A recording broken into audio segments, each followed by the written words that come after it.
Alrighty. Oh my gosh. It looks like everything's working. Oh no. Naz, mic check. Hi, how are you? Naz's mic is clear as a bell on my end. My mic is working. The audio is working. The video played. It looked like the audio was coming through in the video. I timed the transition pretty well. I You got the retitled the stream information. stream. I retitled the stream without even being prompted. Man. My camera decided to revert settings again. Oh, yeah. It took me like 10 minutes to do that before I It does it called you. every single time I open the stupid OBS. Yep. It does that for me too. Oh, and What? Did we just become best friends? Yep. Whoa! Hey, Ghost, starting us off with the sub for a full 23 months. Thanks so much for the sub, buddy. Really appreciate it. Good to see you. Hope you're doing well. Sin Zeno 1973, good to see you. Danger Hobo, thanks for coming and hanging out. Set up to listen while salvaging. Oh, right on. Are you salvaging solo? Are you in the uh, oh gosh, I'm having a stroke. What? Did we just become best friends? Yep. Hey, Dell with the sub too. Thank you so much. Appreciate the support. Um, oh gosh, not the reclaimer. I can't think. Vulture? Vulture, thank you. Meritorious streamer promotion. Yeah. Um, sweet. Welcome to Hotel Doom. You can come anytime, but you can never leave. So yeah, welcome back to the Pathfinders podcast. It's been like what? When would it was like early May, early mid May. It's in the one note. Give me 2 seconds. The last one, yeah, 21st, late May, 21st of May. Okay, so yeah, it's been over 3 months since we were able to do a podcast. It's been a whole patch cycle. A whole patch cycle. Yeah, hence the delays. The It was delays our in me fault. We returning. delayed it. We Yeah. delayed 4.0. We did it. Blame us. But yeah, Naz and I are back. Hopefully, on a regular basis, as long as my wife allows it. Um, yeah, really good to be back. Good to be hanging out with all of you. Good to be hanging out with you, Naz. Missed you, buddy. Um, Same. but yeah, this is much needed. Um, but yeah, glad to be back and doing the podcast. And obviously, if you weren't aware, I had to take a mandatory hiatus because of the newborn twins who are now almost 3 months old. Or right? Yeah, they'll be. They're like 10 weeks. Yeah. Okay. Yep. Because they're born June 11th. Yeah, Reclaimer's too much shit for me, and yet I see people continuing to solo salvage via the Reclaimer and complaining about it being harder in 324. It's like, because Oh, that's the just wait point. till 4.0. And Yeah. they're salvaging, and then the relay at the back of the ship goes out. Oh, Yeah, boy. they're going to be salvaging in Pyro solo in a Reclaimer and complaining about it. Why is this so hard? Anyway. Oh, I cannot wait to see the salt. Mm-hmm. The salt mines of the Polaris owners. Oh, boy. I can't wait for my dang Polaris and multi crew in it. But yeah, so Imagine. wifey gave me permission to come back and do a podcast, and luckily Naz was able to make his schedule work, and so we're here on a Saturday, right? Yeah, it's Saturday, isn't it? I'm all discombobulated. Well, Yes, so it's still Saturday. I For the came off a next. 24-hour shift this morning with like Oh, my 2 hours God. sleep because we had 3 long calls. It was brutal, Wow. and I got a little bit of a nap, but I was like I couldn't sleep because the kids were not napping, and so I was like, yeah, well, I'll just power through, and if I talk funny, it's because I'm fatigued, and Naz is gonna have to carry me a little bit. Got your space beer and Red Bull next to you? Yeah, no joke. I literally have had an entire 5-hour energy since 1 o'clock this afternoon, which is a lot for me. I don't energy drink much, but yeah, I am Trio0311, as you probably know, here with my partner in crime, Hello, everyone. I am Nazeris. and we are the Pathfinders. Yes, we are the Pathfinders, and we are charting the way through all the nebulous information, and boy, is it nebulous, surrounding Star Citizen, Squadron 42, and their development. And I keep this, thinking that as they go on, it will get less nebulous, and they keep finding ways to obfuscate normal information. So many things that come out, and I'm like, I guarantee you that the number of people that actually read this and can put it in proper context with the other things that it's related to is such an infinitely small portion of the population. Bless their hearts for trying. And I mean that in the nice way, not the condescending Southern way, because Because I read all this stuff I'm and in I'm the like, South, technically. yeah, exactly. Yeah, Naz knows what I'm talking about, and and I just know that I'm like, oh God, this is good information, and Naz is going to read it, and I can't wait to talk to him about it. And I know Paul is going to read it, and Space Tomato, and a handful of other, and a lot of people that we talk about in various, And then talk there are a with. few others that we know is going to read it, and they're going to lead everyone who listens to them so off course. Mm-hmm. And it's like, I'm oh, not pulling any okay. names here, but there's a couple of them that just like they get on the thing, Eventually, and it's it going to be. always leads to the dumpster. Eventually, it's got to be more straightforward and more traditional, like, once we're getting closer to 1.0 and it's just a matter of like, oh, there's no new core tech, we're just adding additional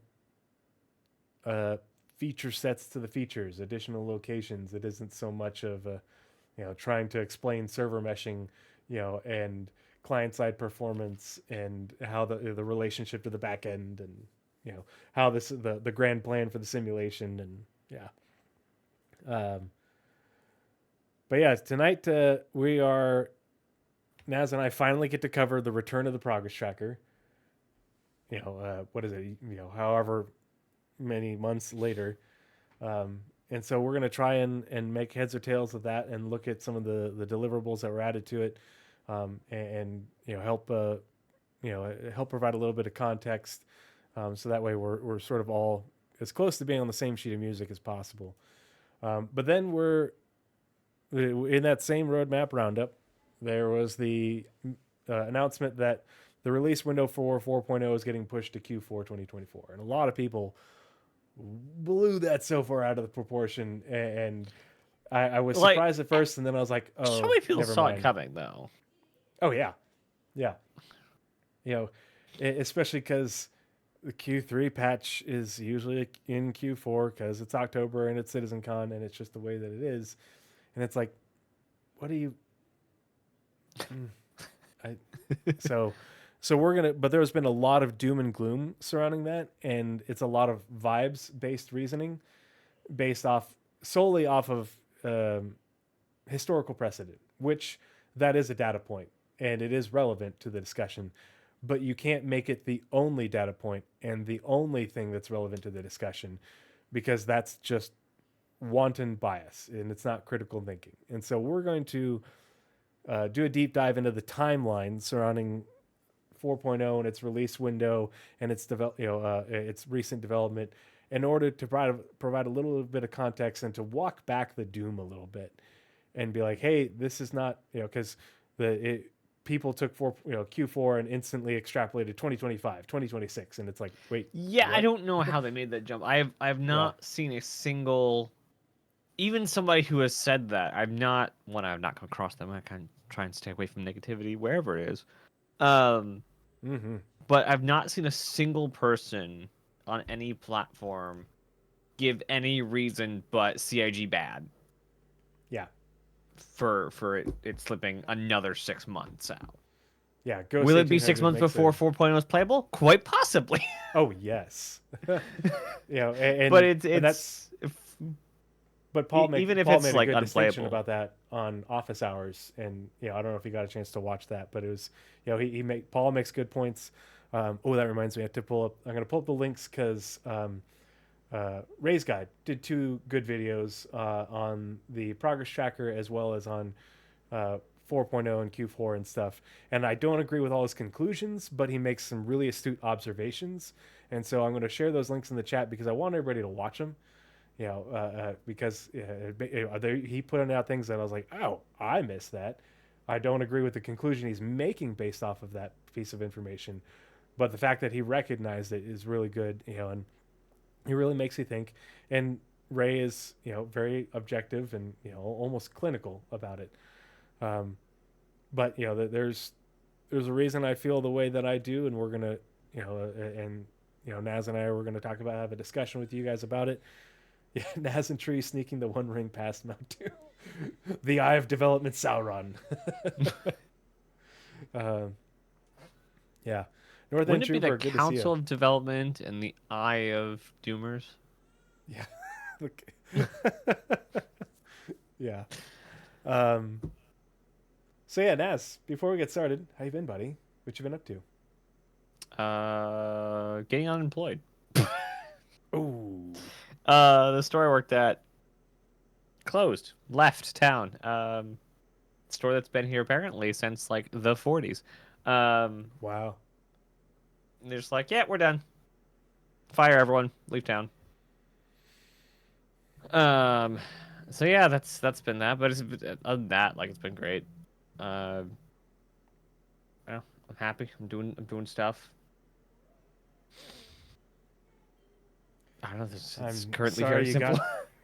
Sorry you got laid off, but I hope it leads to, pardon me, bigger and better things. Yeah, well, still no entry level for CIG that I can do from here. So Yeah, why isn't there there more was. remote work? Boy, I wish I could do Yeah. my job remotely. Like, Yeah, I can't even find any kind of like remote game position. I know they're out there. I just can't find them.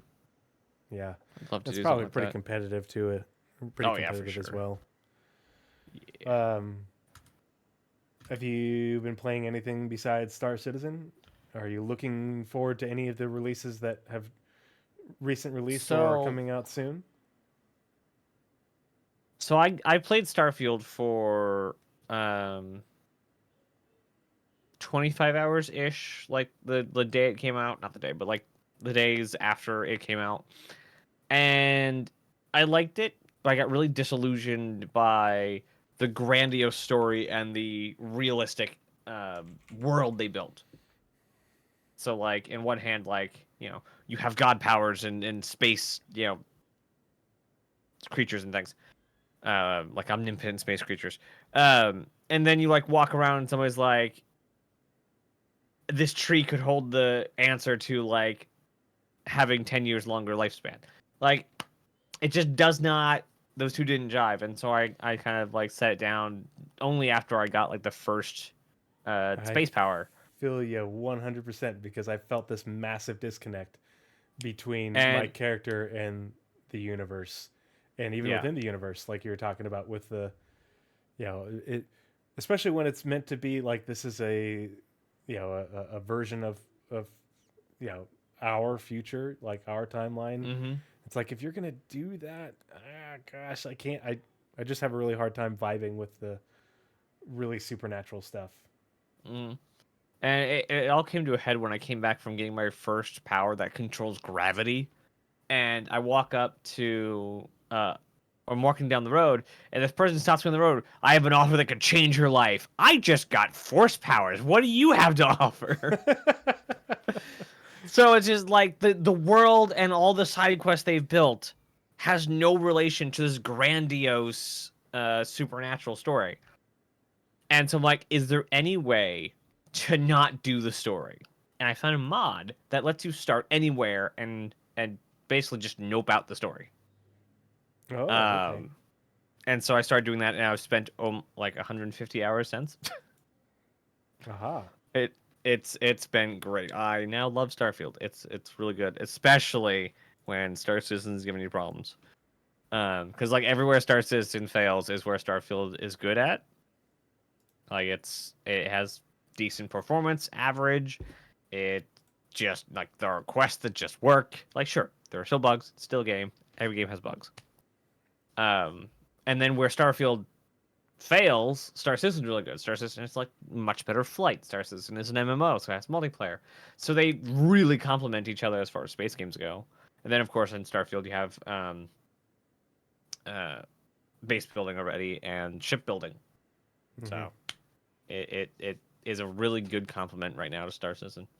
Isn't Starfield single player? Yes, it is. Yes, indeed it is.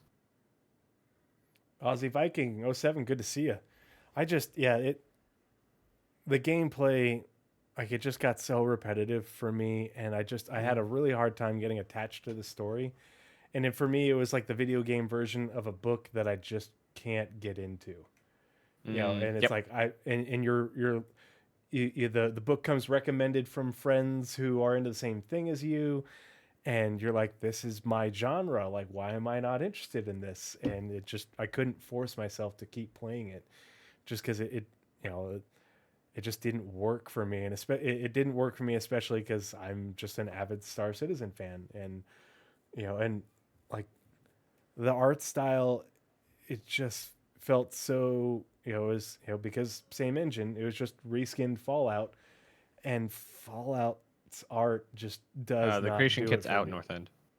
Yeah, it just doesn't do it for Creation- me. So, um, yeah, I the devs put a lot of hard work into it, and I understand why a lot of people enjoy it. But from my background in terms of Star Citizen and other space games and such, it just wasn't what I luckily I hadn't overhyped myself about it. I was interested, but I I did, wasn't. and I Yeah. like. So I didn't get the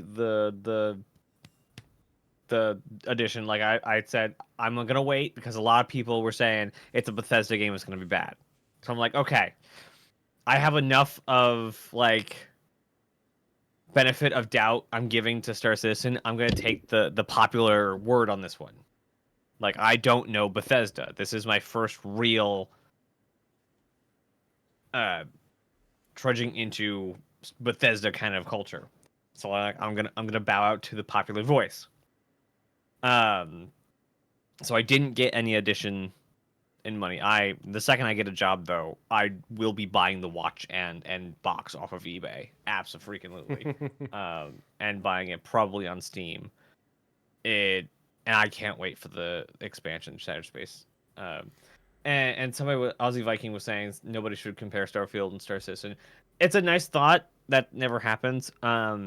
You can like saying you can't compare two pieces of anything is a nice thought, but it will never happen. People will always compare two things, especially in the same genre, especially when they have such similar missions. Not missions in game, but the mission of the content. Um, much like people did with No Man's Sky to Star Citizen, people did with Cyberpunk to Star Citizen for some reason, but that's because they were both going for immersion. You're gonna have a Um, hard time getting people to not compare things that have star in the name or are space based. yeah, and it's always good, especially if you Could have break said the stuff same thing. down far enough. Um, if you break stuff down far enough, it is really good to compare design of games. Whether that's like Asteroids to Tetris, like it's still you can still break stuff down and look at the inputs, look at what worked, what didn't. And it is a bit harder to just say space game good, space game bad. I keep hitting my mic. Um, but you can definitely pull some stuff and learn from what didn't work. For instance, not Starfield, but No Man's Sky said, "Hey, we screwed up our marketing, but we fixed everything and we've actually made more." Like that's a great case study for how to fix a community. Um, and I think Starfield they were betting way harder on it's a space game it will sell, and that's why it flopped. Mm-hmm. Because I don't think they marketed what Starfield actually was. And Star Citizen is just the best rage bait on the internet right now. So, um, that is like it's really hard to have an honest conversation about Star Citizen with anyone who is not in basically like what Trio mentioned, like us two, Paul and Tomato. Like it's really hard to find people outside of that little circle to actually like honestly sit down and have a conversation about. It would be. It's akin to me having a conversation um, with people who are not in the healthcare sector, or especially in my niche of healthcare, and having a conversation with someone regarding their opinions about healthcare. And it's like, okay, but do you know how healthcare works? Do you know about the healthcare, U.S. healthcare system? Do you know about medicine? No, but you have very strongly held opinions about something that you don't know a lot about.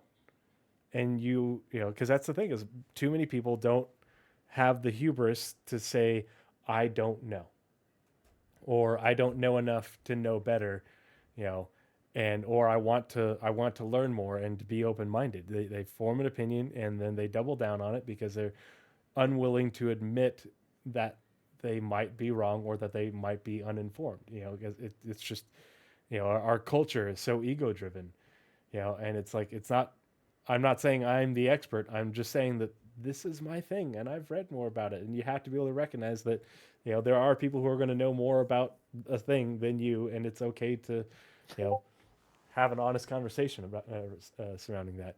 Hey, Shimpasta07, good to see you. Thanks for joining us. Good to see. Hope you're doing well. Yeah, so I don't go out talking about string theory. Yeah. And before we launch it, who's paging me? Is that you? I didn't do it. No. Nope. It's not me. Here, I need to mute Discord. Well, I can't do that with you talking to me.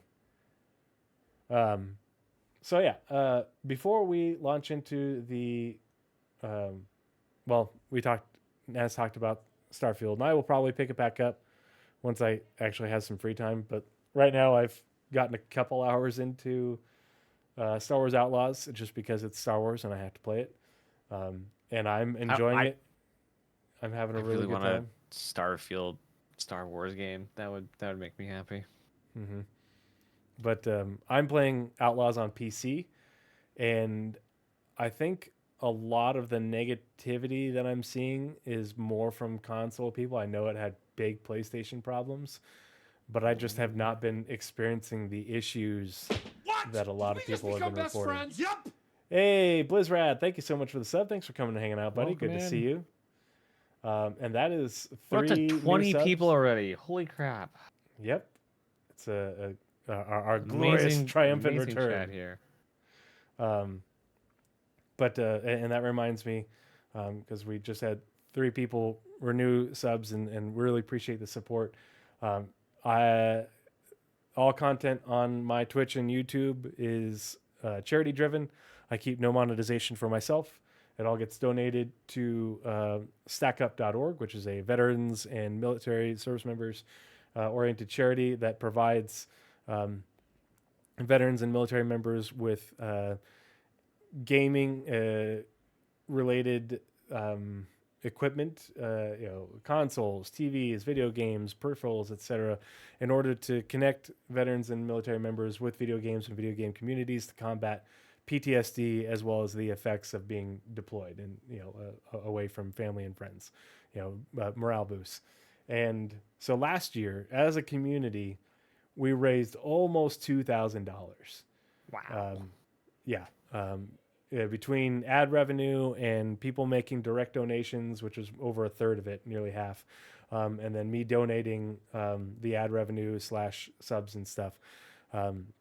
And so when we hit $1,000, we made enough to sponsor a loot crate as a community.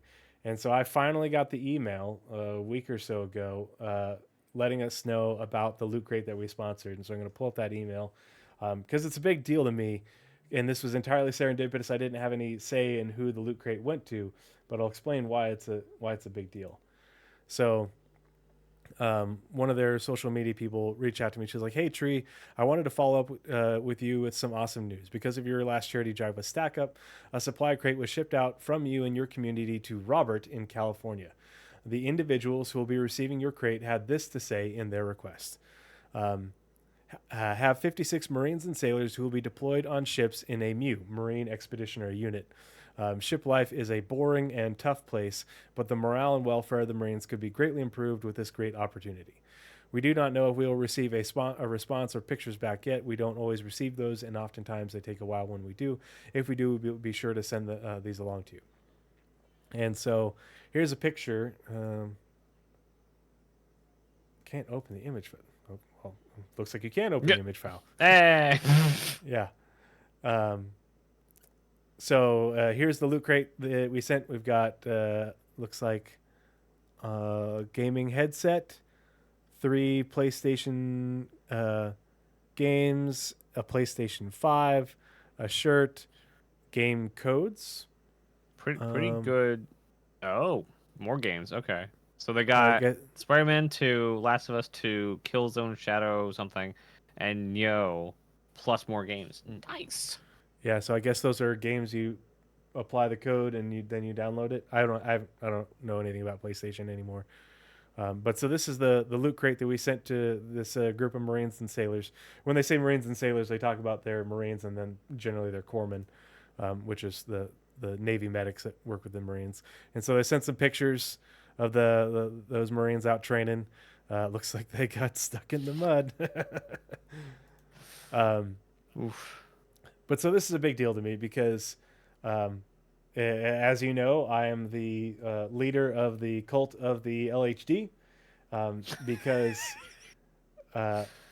when they say they're deployed on ships in a MEU, I deployed in a MEU twice. Both times I went to Iraq, it was as part of a MEU, and we sailed over to Iraq aboard ship. And so I was embarked aboard the LPD, the USS Denver, and the LPD, the USS Ogden, both of which have since been decommissioned because I'm old. um, but so I have experience. Not only did this go to Marines, but it's Marines who are deploying aboard ship and will be training and have a real world mission overseas, just like I did. So I thought that was super cool that the loot crate that we sponsored as a community is going to Marines whose boots I have been in. Granted, it was a long time ago, but I've been in their boots. I've been stuck on ship and gone stir crazy, and this was back when we had like the original Xbox. Oof. So, but we had an original Xbox with like a little 20-something inch TV, 24-inch, whatever it was that we played 4-player Halo on ad nauseum, and it was That a is not big a deal. bad setup though. Yeah, and That's nostalgia setup. it is, and we had one in our platoon berthing, and then we stole Cat 5 cable from the ship's supply in order in order to network ours with third platoon that was 2 decks above us. And so we had to Wow. yeah, we had to run it through holes in the floor in order so that we could play networked Halo on ship. And so that was what we did in our downtime, in order to maintain our sanity. But so I thought that was really cool, and I just want to give a big shout out to all of you guys in chat, everybody who watches this later on YouTube, for your support, because this makes a big difference. This is why I do this, because this, like I always say, this is my therapy. Naz is my therapist. You guys are my therapists. Voluntold. But it's a really cool mission that we're supporting, and so I appreciate you guys who subscribe. I appreciate all of you who suffer through the commercials. But I also appreciate you guys coming and hanging out, being a part of the community, and hanging out with Naz and I and the Discords and talking Star Citizen and video games and nerd culture. So super good stuff. Without further ado, why don't we roll into the Roadmap Roundup? After shuffling around all of my windows, sure. All right. I assume you want me to read the header? Yeah, go for it. And if you want to All just right. continue on to the progress tracker part, and then we'll talk about what all that means. All right. So now reads along with again. I see how it is. Yes. So as we are to do when we are reading documents from CIG themselves, we like to read all of it, and especially these headers. We know that they are very frequently very similar, but it gives us a good starting point to know what the purpose of the documents are. So that being said, it says, Happy Wednesday, everyone. Every 2 weeks, we accompany the roadmap update with a brief explanatory note to give you insight into the decision-making that led to any changes. This is a part of an effort to make our communications more transparent, more specific, and more insightful for all of you who help make Star Citizen and Squadron 42 possible. With that said, let's go ahead and dive into this week's Roadmap Roundup. This is the roadmap update for August 21st, 2024. 10 days ago. Which is, I believe that is... Yeah, that means we're getting another update Wednesday. Wednesday. I wonder... Oh, Wednesday. Yes, Wednesday. Yeah. And as we'll talk about, maybe we'll get more progress tracker. So, the progress tracker, the triumphant return of the king.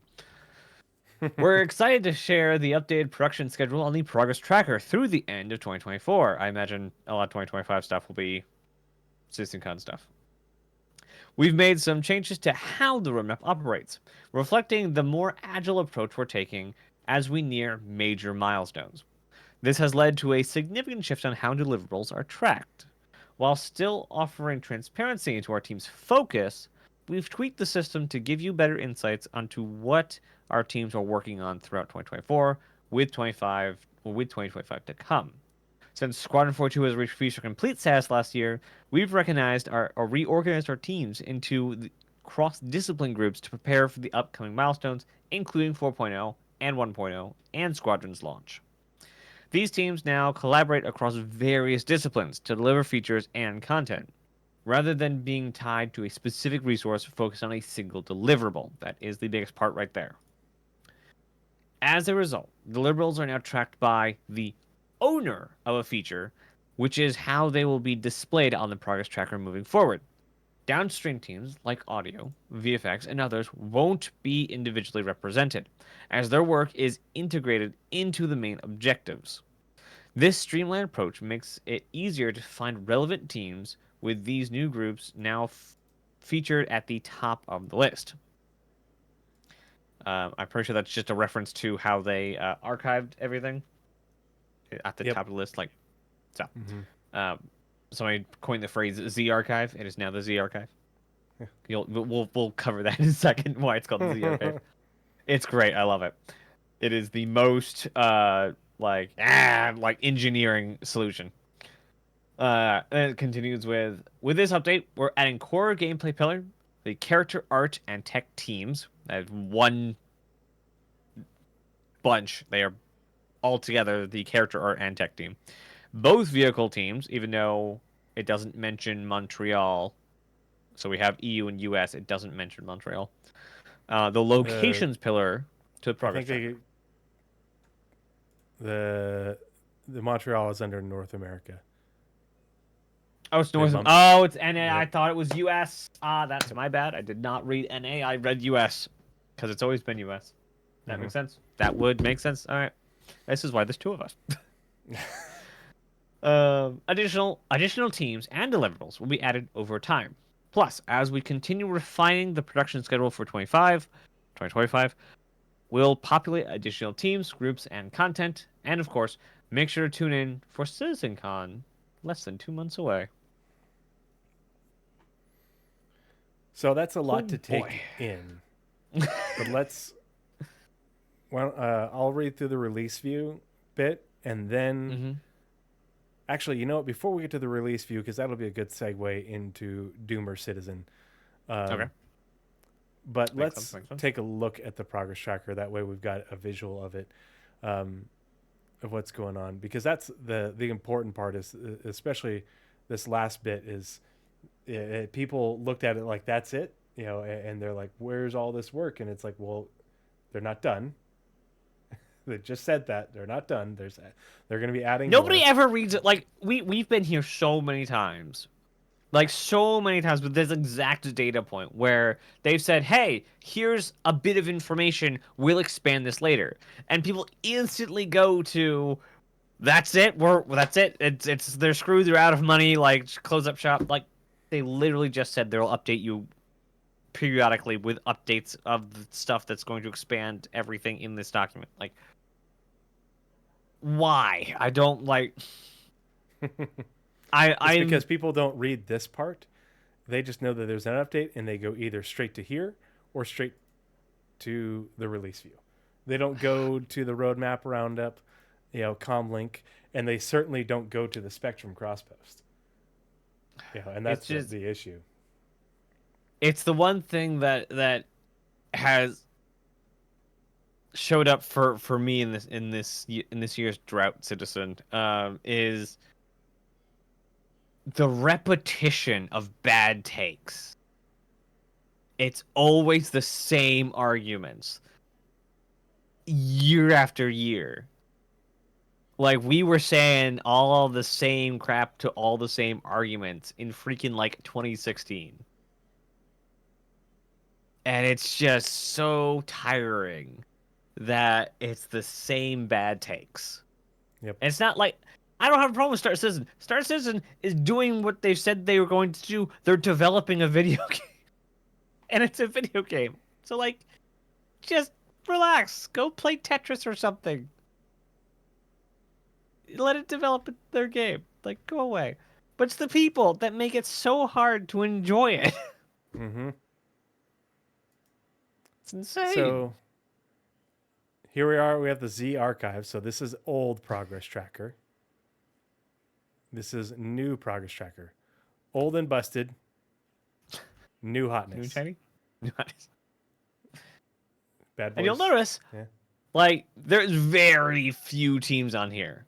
Mm-hmm. The biggest reason there are so few teams is because everything is highly consolidated.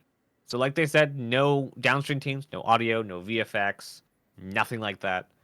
But also, all of gameplay pillar is one team.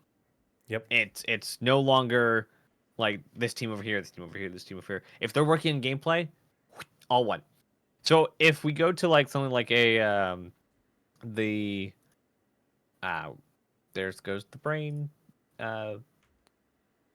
thing that they put out monthly, the monthly report. It's much more like the monthly report, just remove the downstream teams. Yep. And I those imagine people that's still exist, but Mhm. they are functioning under the umbrella of, the when they're working on a Speaking of- deliverable, they're functioning under the umbrella of the owner of that deliverable, which is why there's so many deliverables under each group, other than Squadron, So, obviously, because it's just polishing. But like the monthly report core should be out gameplay- next week. Yep, this Wednesday will be a double, double. feature, another one, because we had a double on this month, didn't we? I think so, yeah. Yeah. But that's why there's so many In- deliverables, and so we're not going to have this huge laundry list. Look at how many teams when it was just broken down by teams. It's an absurd amount of teams, and hopefully, And the problem what I'm hoping they'll do is they'll make it so that way you can collapse the Z archive under just archive, and that way you can that'd be just nice. see the new stuff. Because even when they add in the rest of whatever the groups that they're going to have, it's never going to be this number again. And they did this because it's easier to manage it. It's easier to manage it for them, but it's also easier for us to visualize it as a backer who's trying to follow the information if we're just tracking the deliverable underneath the team. Now, the only thing that was and there's still legacy stuff, but like the stuff it doesn't give you a breakdown anymore. Whereas there used to be a breakdown of how many developers from each discipline. Now there's no breakdown. It just, the character art team are the ones that are responsible for the Kazi Grazer, and here is the sprint for that deliverable. So we're not going to get this information again. Yeah, and one of the biggest Good reasons or bad. is it may not be the same developer. They may not be there all the time.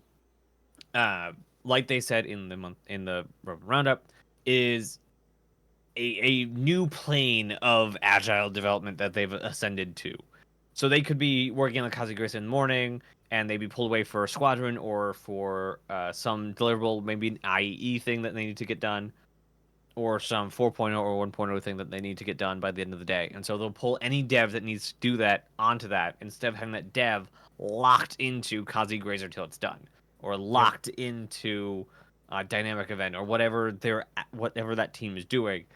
the individuals of Cloud Imperium now are no longer locked into deliverables, and that's what the last system was. It was you're part of this team, you work with this team, and if you have no work to do, work on something else for this team. So this is kind of unlocking a lot of that power that they can now throw around wherever they need to get whatever they need to done. And I would imagine Squadron 42 is probably, wow, they did mention 4.0, and that should be out in a couple months. But a lot of that power being able to be thrown into Squadron to get that last 20%, which takes 80% of the effort. 80-20 rule. So getting that finally polished and finally out the door, and like a lot of us are planning, like expecting it next year. So yeah, it would make that's sense. why they have a lot of work to do. Yeah, they have the pillars, they have the strike teams in order to be a bit more flexible, in order to get the resources where they need to be, in order to get things done, in order to focus on things, in order to move them along. And they're doing this to get Squadron out, and they said it back in the Roadmap Roundup, but really this is a lot of it is focused on finishing Squadron and burning, hate to say burn down, but the burning down towards 1.0. That's what it is. Yeah. And if you want a sort of an industry take on these different management and leadership organizational strategies and stuff, I'm going to drop the link in chat to the first video from Ray's guide that I mentioned. He makes a lot of really good observations and has a lot of good insight into why this is the way that it is. And he can explain it far better than I think we can, but in terms of why things are organized this way. But I think it's going to make tab count. I think it's going to make it easier for players to understand the progress tracker going forward, because Naz and I tried to explain the progress tracker so many times, and we just always got deer in the headlights. It's going to make it easier going forward for us to track, where effort is being placed and where CIG's focus is, as well as it's easier for CIG leadership to track and to move developer resources around as needed based off of the company's priorities, or the priorities of the different teams and groups. So I think it's probably worthwhile just to scroll through the deliverables and just to see what is being worked on right now out through the end of the year for the different teams. And it's a lot, but we'll move pretty quickly. So additional player customization, that's in 4.0. Look at where the sprint is. Kazi Grazer, 4.0. Look where the sprint is. You're going to notice a theme here. Yeah, there's almost nothing that we're going to go over that isn't in 4.0. Yeah, and there is nothing that we're about to go over that isn't in the 4.0 branch. So 4.1, 4.2, 4.3, 4.20, all of them. Frontier Clothing, these are deliverables for 4.0. Even though it doesn't say 4.0, these are 4.0 deliverables. That's in 4.0. They've already confirmed that 4.0 is going to have Frontier Clothing, because much like... They're just not on the release view. Right. Yeah. Much like Stanton, like Orison has their own clothes. Frontier Clothing is the clothing of of Pyro, so it's another 4.0 thing. Especially the Citizens for Prosperity type folks. Mm-hmm. Very much. Rough and Ready, faction outfits. So not a lot of things that... I hate how it drops you down to the bottom. But not a lot of deliverables for a character art and tech team. Yeah, when I close it dropped me down to the bottom. Yeah. That are being worked on right now. But they've got a lot of historical deliverables. And so hopefully that I'm hoping that they'll be able to add in filters, so that way you can filter out things from 2022. Core gameplay pillar. A lot more things being worked on in the near future, and then going like for this for base building. If it goes all the way out to here, it means this sprint is expected to continue into 2025. Yes. And we should also preference we should also preference everything that you see. Because the bar ends does not mean it's released. Does not mean it's finished. The bar ends just means that sprint and the work currently scheduled or publicly known or currently scheduled is completed. There Yep. are several things that they will schedule, even let's say Dynamic Crosshair, if that wasn't out. The bar ends back in May. Mhm. Well, if they do an update to Dynamic Crosshair, they won't make a new deliverable. It will just make the bar go all the way across. So it's only the current end of the current work on it. The progress tracker can't show breaks in the bar. But yeah, like in what we just showed for in certain things, the sprint is a bit more comprehensive. But this is what you can sort of correlate, because we can look at the sprints for things that are on the release view for 4.0 and say, okay, these things are on the release view for 4.0. This is when their sprint ends. These things are also on the release view for 4.0 and might be a bit nebulous, but their sprint still ends around the same time. And so this is the theme. Charge drain, 4.0. Base building crafting, not 4.0 items, continues on into 2025. But yeah, good point, core space. Things can release and then continue to get work, but it's not a hard and fast rule. And a lot of times the sprint will show going out beyond the release in order to give a few weeks to add in little fixes and stuff like that and what have you. So the end of the bar doesn't show the release view. It can be before, it can be after, because they might add to the bar.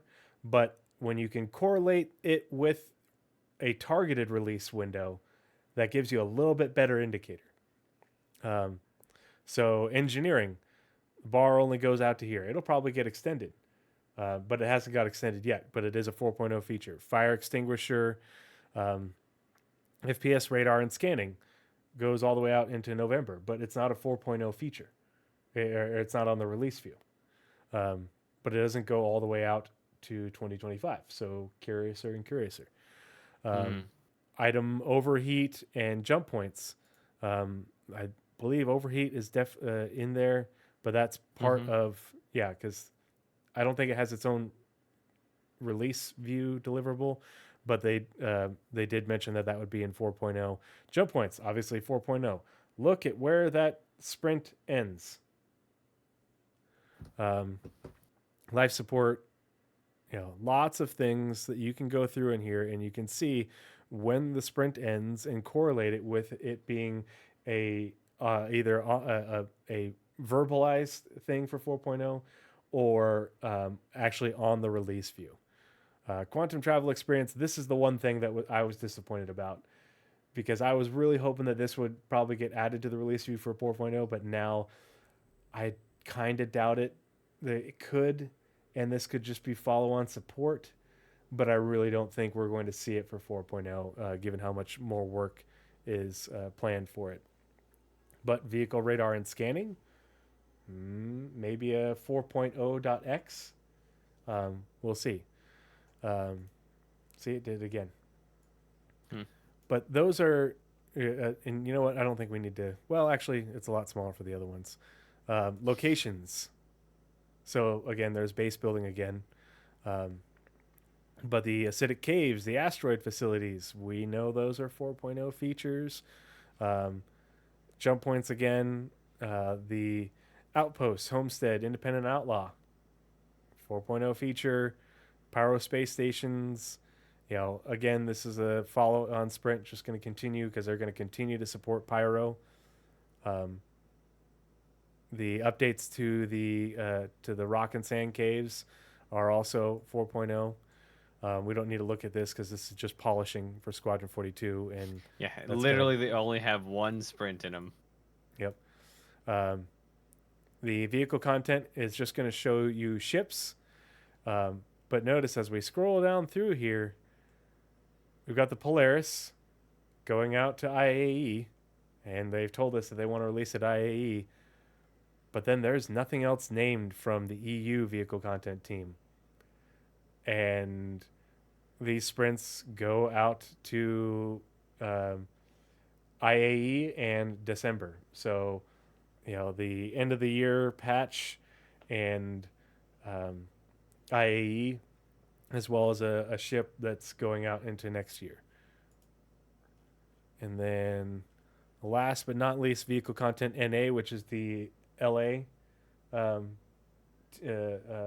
vehicle content team plus Montreal. And so they're working on the Hornet Mark II variants, the Tracker, the Ghost, and the F7CM. And so maybe we'll see these in 4.0, and this will be IAE, the F7CM. But we have the Zeus Clipper and then the ES. I imagine all the Mark IIs will be showed off at IE. There'll be like a feature video kind of thing.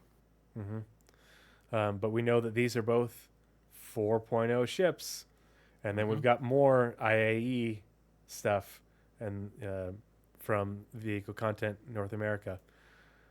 So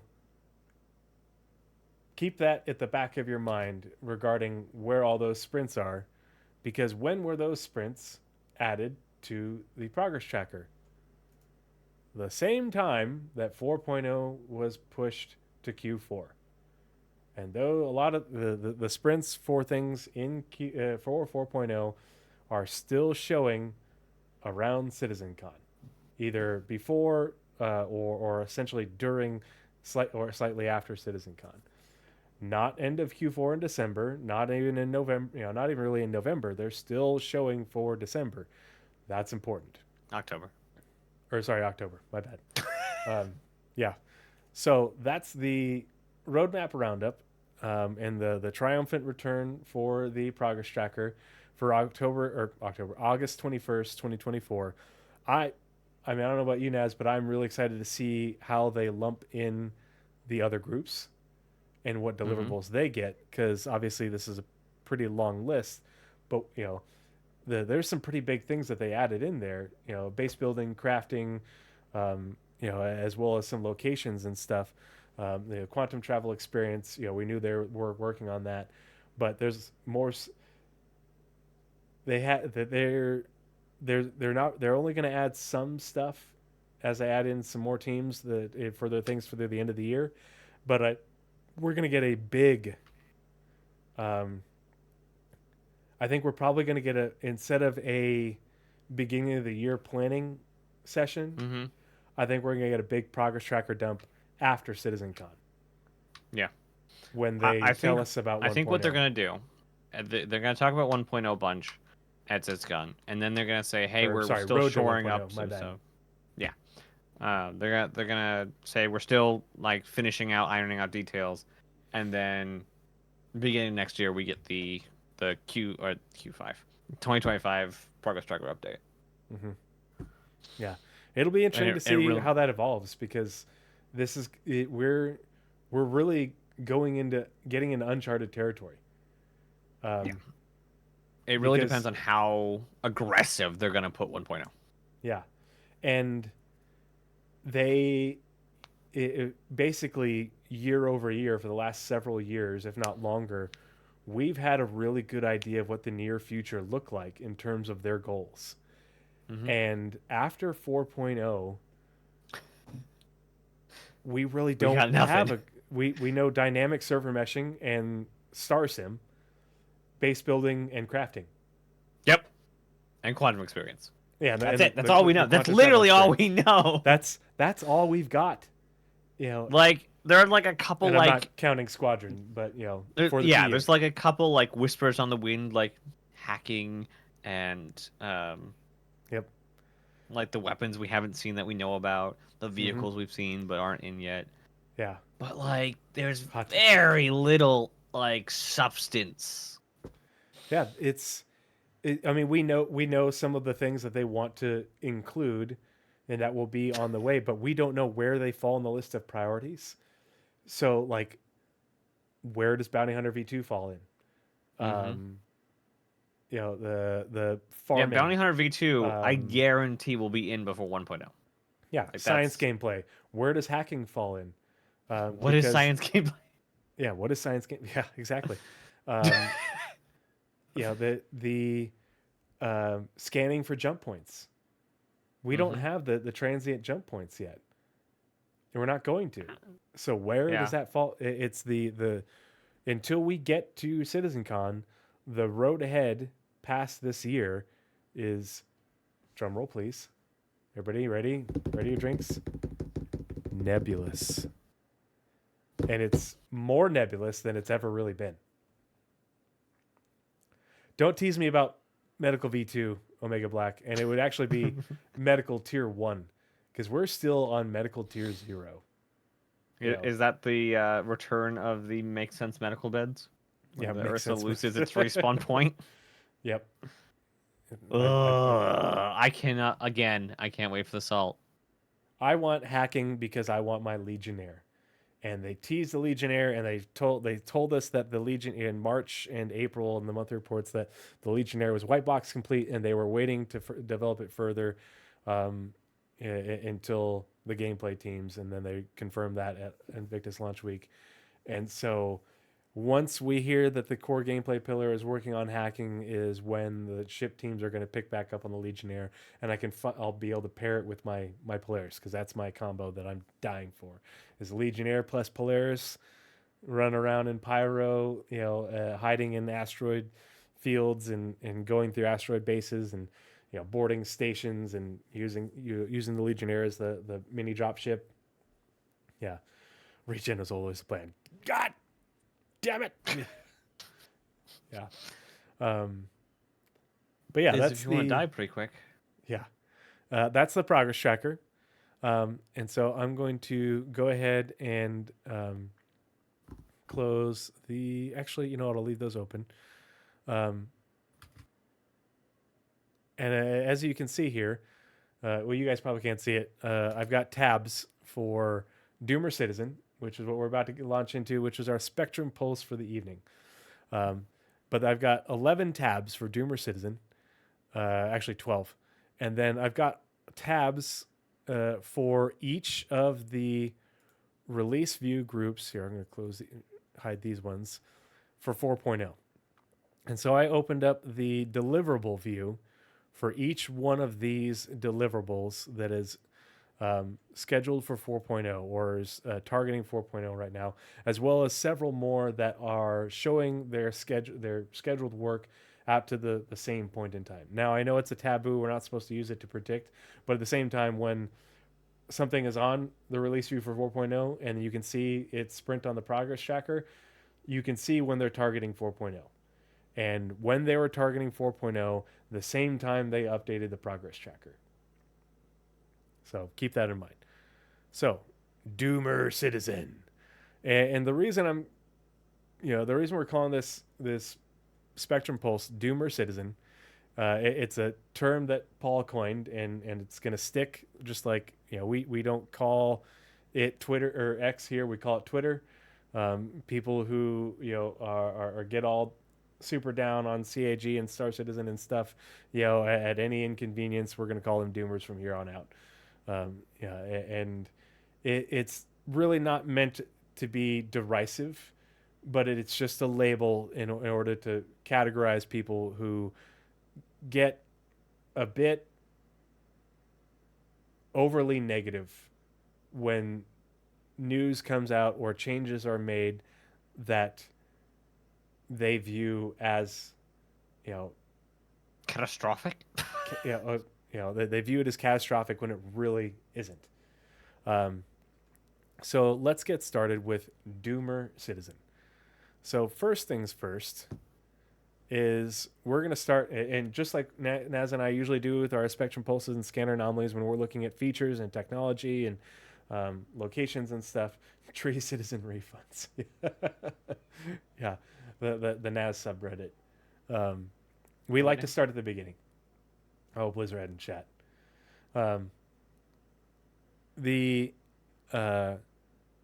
So back at the end of 2023, the last ISC of the year, Jared took a few minutes to talk about the 2024 forecast. And so we're going to listen to a particular quote that is what everybody should have been using to set expectations regarding, starting to set their expectations for this year. And and before I continue, the other thing is, so there's this bit of there's Doomer Citizen is something we probably are going to make into two parts. The first part is going to be regarding 4.0 and it getting moved, which is what we're doing tonight. But then the second part, Naz has a really good, I guess it's a spreadsheet tracking all the things that were shown off at CitizenCon last year.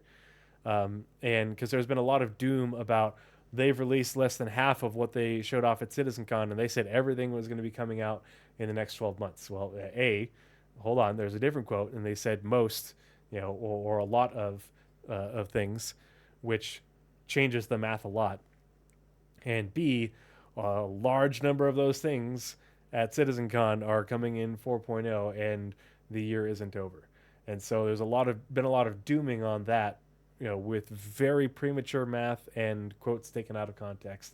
And so we're going to, in this same manner, we're going to go over Naz's spreadsheet along with what we know is coming out, or not what we know is coming out, but what just released with 324 and what is on the release view for 320 or for 4.0, as well as what devs have said in recent ISCs and SCLs are also being targeted for 4.0, but don't necessarily have a release view deliverable, if that makes sense.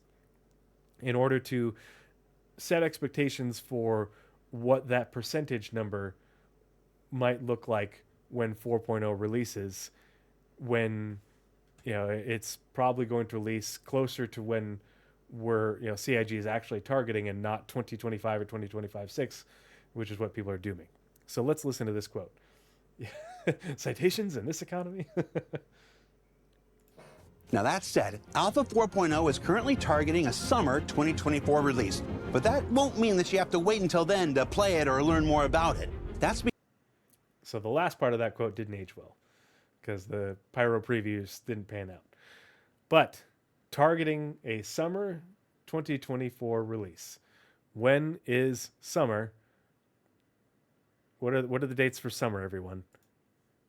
The dates for summer, and you can Google it. Summer starts June 20th, 2024, and goes until September 22nd, 2024. Essentially Q3. He said they're targeting Q3, targeting summer. So sometime in Q3 is when they're initially targeting, back in December of last year. So put a pin in that. And so the next timestamp essentially that we have is the April 17th Roadmap Roundup. And Naz, if you want to read the release view part, and we'll talk about why this is important in the greater context. Absolutely, right after I find it.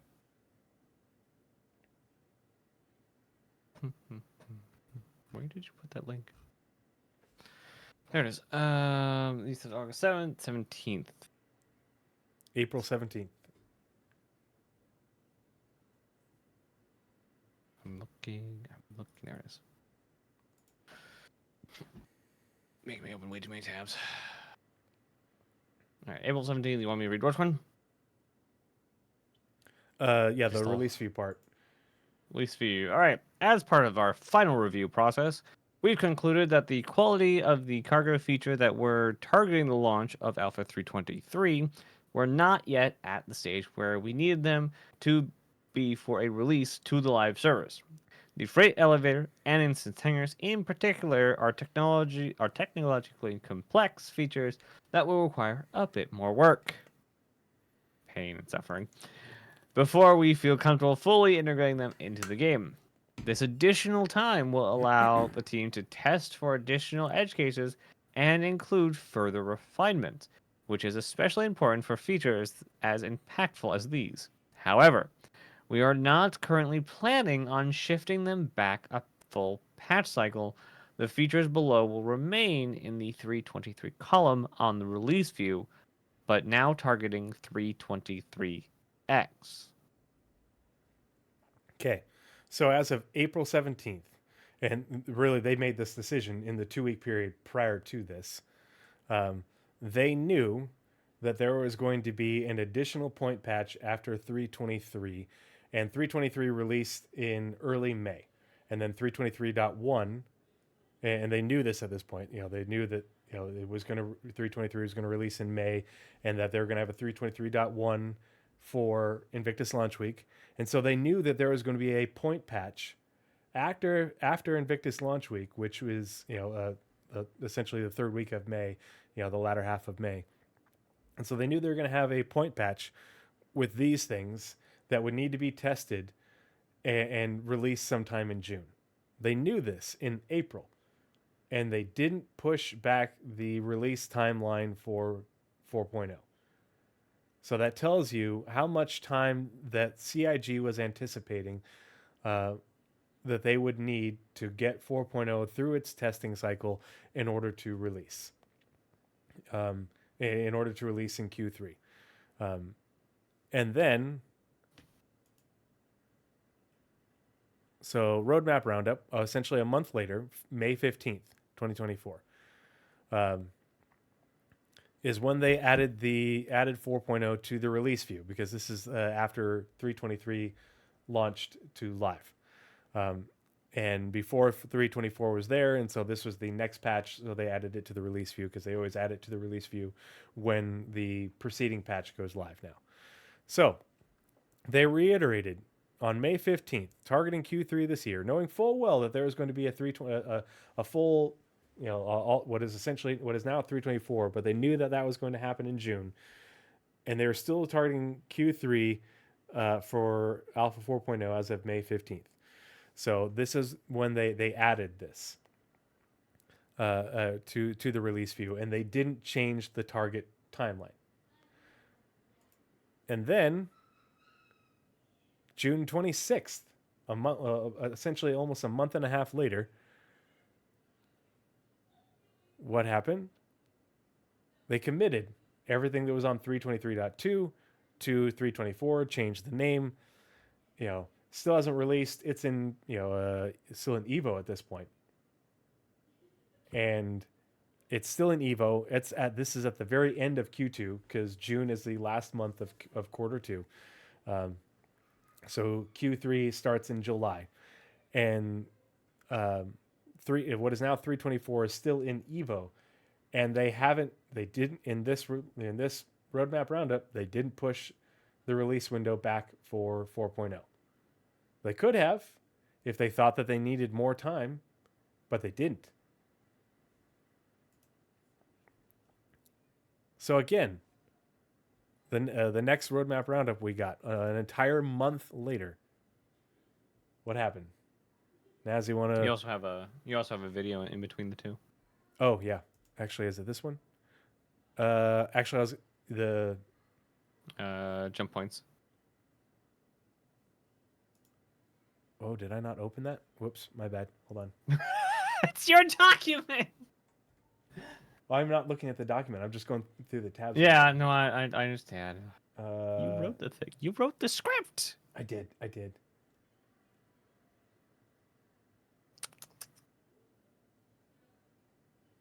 Wait, where is it? You want me to send you the timestamp? Oh, there we go. Yep, I got it. Okay. Whoops. Excuse us, everyone. We are just Pardon experiencing me. technical difficulties. If you would just hang on for one moment. Here we go. So, let's see. This ISC was July 18th. So June 26th, 324 is in Evo. They've now committed the features to 324. They went from tentative to committed. They didn't move 4.0's release window at that point. So they were still thinking that they could release 4.0 within the 3-month window following this to still be in Q3. And then July 18th. So this ISC, if it was released in July 18th, it means that they recorded Jared's audio within the week or two prior, is usually how that goes. They get like the B-roll usually in, during that month break after all the ISCs, but then they, for each individual ISC, is when they put it all together and they record Jared's lines, and so that way these aren't out of date. The what Jared says is usually only a week or so old when these are released. And so let's see what Jared says at July 18th.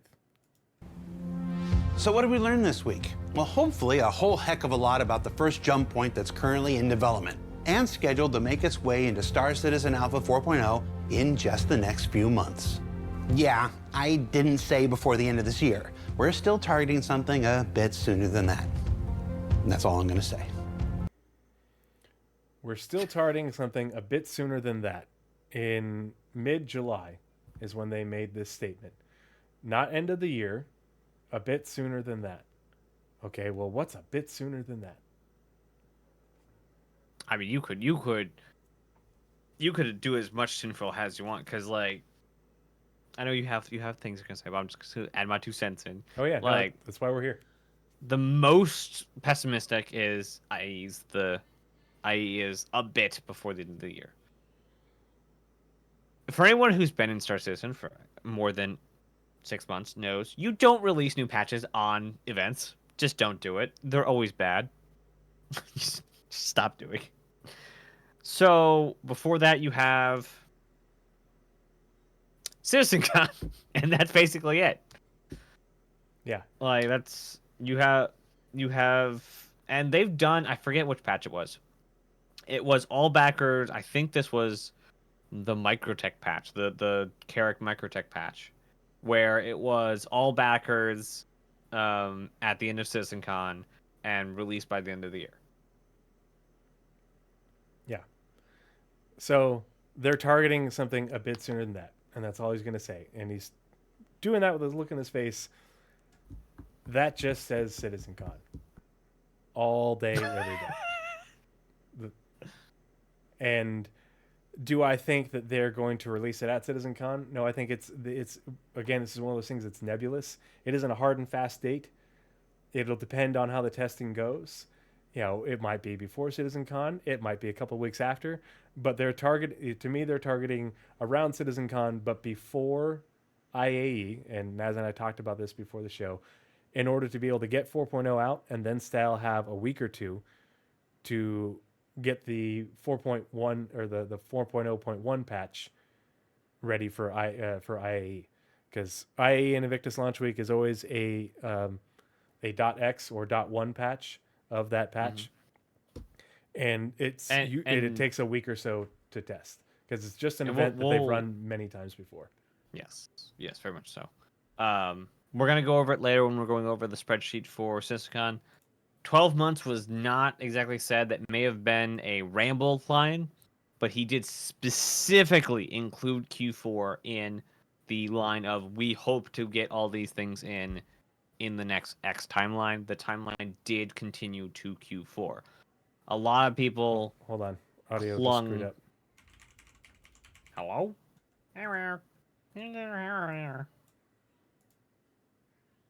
My audio? Your audio? All the audio? Hello?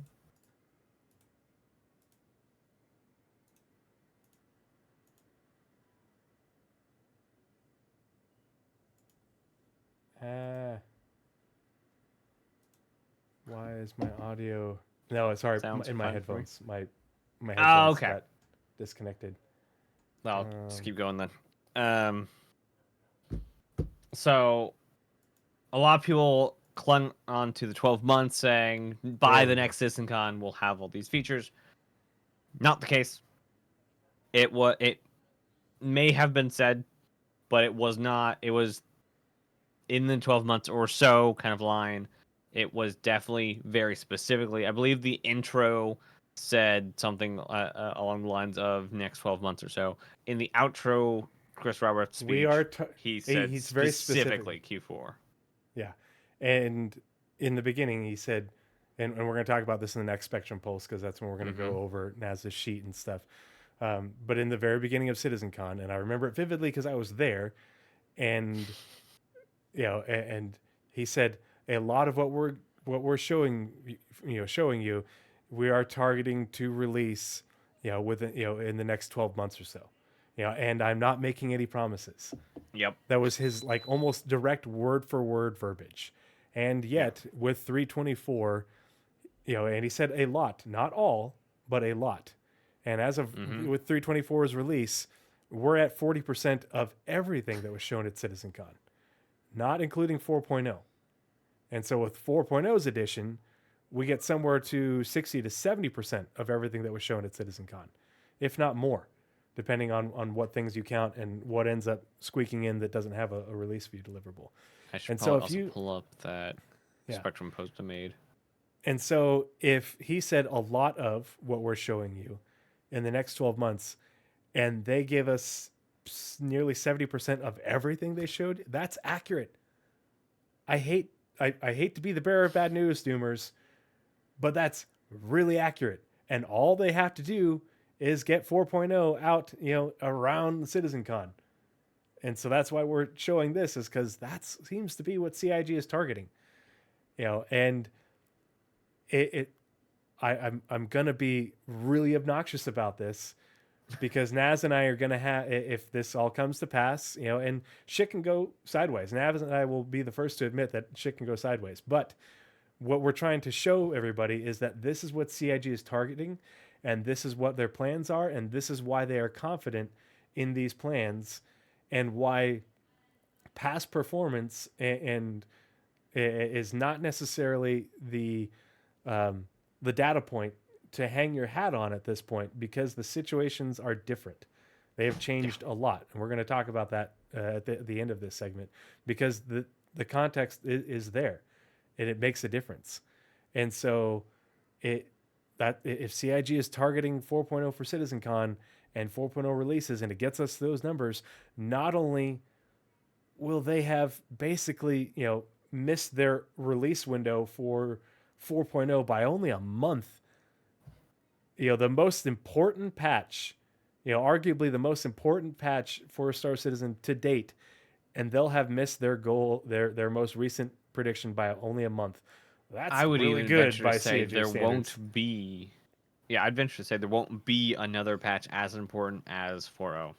Yeah, because even with sort of meshing dynamic 1 and 2, it is building on the foundation of 4.0, and so those are more iterative processes. 4.0 is the turning point, the point when it stops being about laying the foundation. Yeah, it really is, because dynamic sort of meshing is building upon that foundation, and it's the biggest part of the culmination of the last 5-6 years of work for CIG, which is just nuts. But then in the same year, release 4.0, it very close to what their stated goal was, and then for CR to say, make a statement at the beginning of CitizenCon, and then for it to pretty much pan out. Yep, that's unheard of. And CIG predicts, or not CIG, but CR predicts something. But What? it shows that they are improving in their along with ship production and stuff. It shows that they are getting better at hitting their targets. Perfect? Absolutely not. But it shows improvement. It shows that they are making the effort. It shows that they are adapting and putting and taking the feedback and doing what's necessary to get better. And that's the stuff that really makes the Doomers sound really silly, because they act like it's the same as 2016, because they'll say answer the call, and I'll be like, what about this? It's not answer the call anymore. I'm sorry, like a big part of a lot of what the Doomer rhetoric is basically just flat out denying we're getting 4.0 this year. Yeah, like with like zero basis and zero checks and balances. They just say, well, it's probably next year. It's probably like Q2 next year or whatever. Like it's a lot of the Doomer stuff I've heard is very much just straight up dismissing. It feels almost like they're vibes-based. It's almost like it's they can't handle CIG doing or Star Citizen doing well And so when it's doing well, they have to like make up some drama in their head. That's what it sounds like to me, hearing a lot of this. Well, it's obviously not coming out this year, or they're obviously going to miss their mark. It's obviously 6 to 12 months away. There's no way I could be wrong, because I've been right before. And I've been right before, and there's no way CIG could ever get better. Yeah, CIG messed up once, and so they're going to mess up 1,000 times, or they're going to mess up now. And it just doesn't jive with what we're actually seeing in the monthly reports, in the Roadmap Roundup, on the progress tracker, in the comments on Spectrum, on Reddit, in the ISCs, in the SCLs, in CitizenCon last year, and you bet in CitizenCon this year. It just doesn't go with the evidence. And so for CR to make a prediction, and not even a prediction, but for CR to make a statement that, hey, a lot of this stuff is what we're targeting, and I'm not making any promises, but our goal is to release this stuff to you in 12 months. All the caveats in the world, and people still say he promised and he lied. It's like, stop making shit up. It's, it won't kill you. But so getting back to the topic at hand, July 18th, the timeline. Jared, point blank, stares us in the face and says, we're targeting sooner than the end of the year. Yeah, and, the Q4 patch always goes out almost always goes out at the end of the year. And to me, this means that we're going to, it's going to be a change in the paradigm. If he says that it's before the end of the year, it doesn't mean it's going to be December, 9th instead of 22nd. It's a bit, something sooner than that, especially when you look at what the Progress Tracker target dates for all their things on the release view for Pyro. So let's see what's next. So a week later, Roadmap Roundup, July 24th. They add more things to the release view. Yeah, the best because of the Clipper. Yeah, because the Zeus. I might have to get it. You got your asteroid bases, and I got my CL. So we both got something. Yeah, I'm now deeming this the Pathfinders update. So yes, we both got definitely. Our things. When this came out of freaking nowhere, the whole oh gosh, this is like Jake coming out with the chair, from out of nowhere to whack me over the head with asteroid bases, which everybody who watches the show knows, as I've been fawning over that deliverable on the progress tracker with no updates on it and never showing us anything, and all of a sudden, boom, it's releasing in the next patch. And we're going to give you a little bitty tease in ISC, and that's it. Was it even known that we were getting an ISC by this point?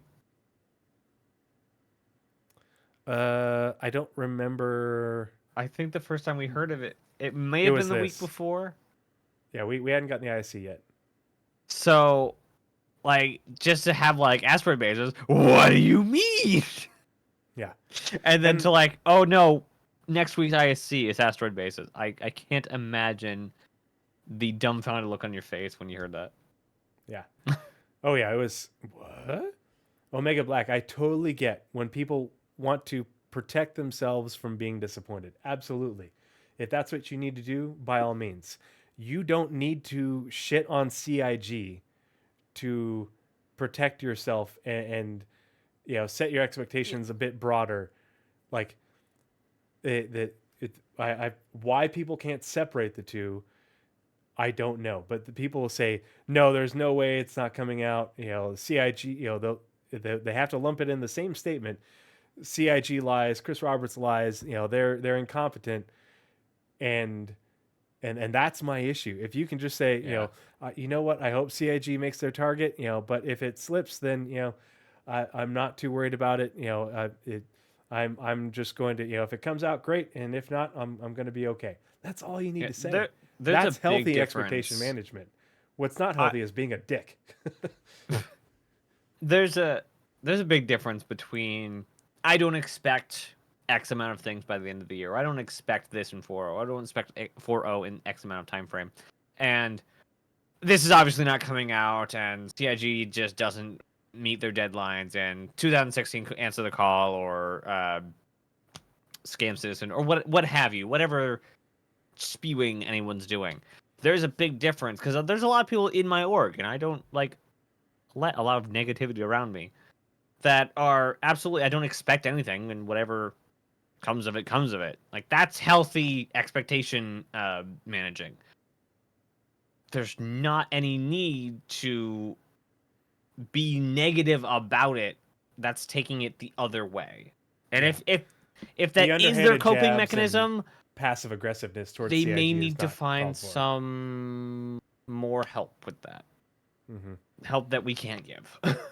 Yeah. I'm only a fictional therapist. Yeah, the game should not be able to hurt you. There are plenty of things in real life that will actually hurt you and do you wrong, and organizations that do deserve that kind of criticism. But the people who are trying to make the game and are passionate make a piece about of it, entertainment, no, don't do that. Don't do that. Just like you wouldn't talk shit about your waiter or the person making your food. Don't talk shit about the people who are trying to make art that they want to share with you. It's really not hard to not be a jerk. But yeah, so that's July 24th. Continuing on. Now, they didn't do a comm link, and I don't know why, but they did a Spectrum post on August 7th for that Roadmap Roundup. And I put this in here because Xylo posted it. Because y'all broke Jake, apparently. But Xylo made this post on August 7th. It's August 7th at this point. And we are down to, there's 2 months left when this was getting crafted, essentially. There's 2 months left in Q3. And they didn't push it to Q4 yet. That's important. Math. Yeah, there's 2 months left, and they didn't push it yet. And so they were, people are bringing that up, but they didn't make the change.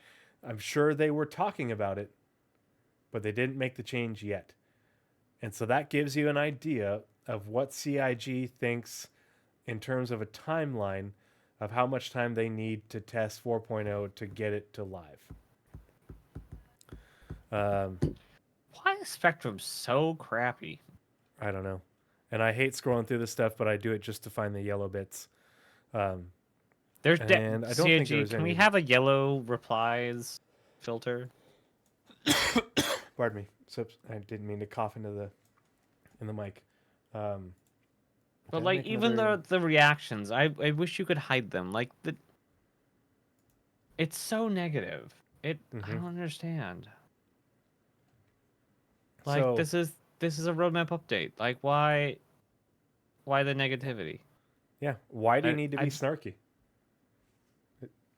It's just not necessary. And it's a selfish thing because you're doing it to make yourself feel better by putting someone else down. You're being a bully towards someone who's trying to make a product for you. Like, after 8 years, why doesn't Spectrum have show? Yeah, that is a thing that because the team that is working on Spectrum is working on the progress tracker, is working on the entire website, is also working on freaking server meshing. It's even though they acquired an entire does a really company. Good job of putting the quote in. I wish all the other devs would do that. And Jake has mentioned it to, I know Jake has said that he mentions it to other devs. Hey, when you reply, if you can reply back with the context, because Macton said, when you click on the link, based off the, like if the link goes into your Discord or something, and you click on the link, it just shows you the reply, it doesn't show you the context, and then you click to show all, and it's so hard to find the context, which makes this really hard because I'm looking for the dev responses, but I want to know what they're replying to. And so I hope that's a feature that we eventually get that automatically does that, because it would make, because they know that we have all the Discord feeds and stuff that make it so that we get the notifications. Like I go through and read almost every single dev reply that comes into my Discord, in order to make sure I don't miss any tidbits. Because unfortunately, a lot of good information gets put on a Spectrum in just dev replies and doesn't ever see the light of day, that's one of my critiques. I think that's more of a accidental thing because the devs know what they know because they're working on it then. And it takes a lot more coordination to make a post about it. Yeah. I would like it if Nico could go through and provide a summary with links for the dev updates on Spectrum every week, or maybe even on a bi-weekly basis. Say, hey, there's this conversation. Opposite the roadmap. These devs replied. Go check out the replies in the comments. Yeah, that honestly is a good idea. It does, like, they do technically have the dev tracker. Yeah, they have the dev tracker sure. That no one knows where it is anymore. No one knows it exists except for the people that get the feed from it in their Discord, or the subreddit. The only people who know where it is are the people that are the people. The only people who can find it, people who already know where it is. Yeah, Dibley, we are asking a lot, and and Naz and I, we need to adjust our expectations. Yeah, I only adjust them higher. Yep. But I don't know if it's every optimist that.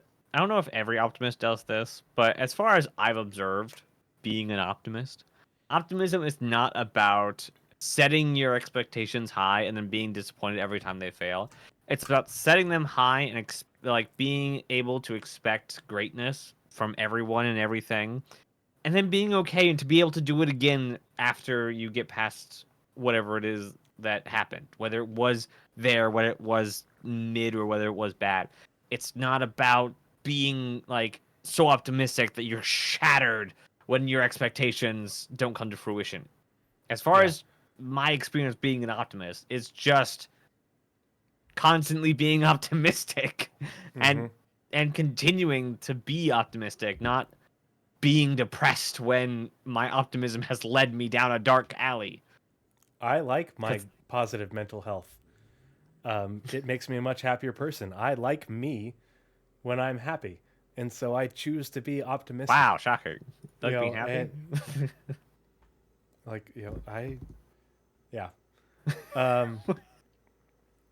So last one. So it took up until the August 21st Roadmap Roundup, and so this was written, essentially the week before, which means the conversation regarding when 4.0 getting moved happened essentially the middle, like the second week, of August, shortly after this post was made. It occurred between August 7th and the 21st.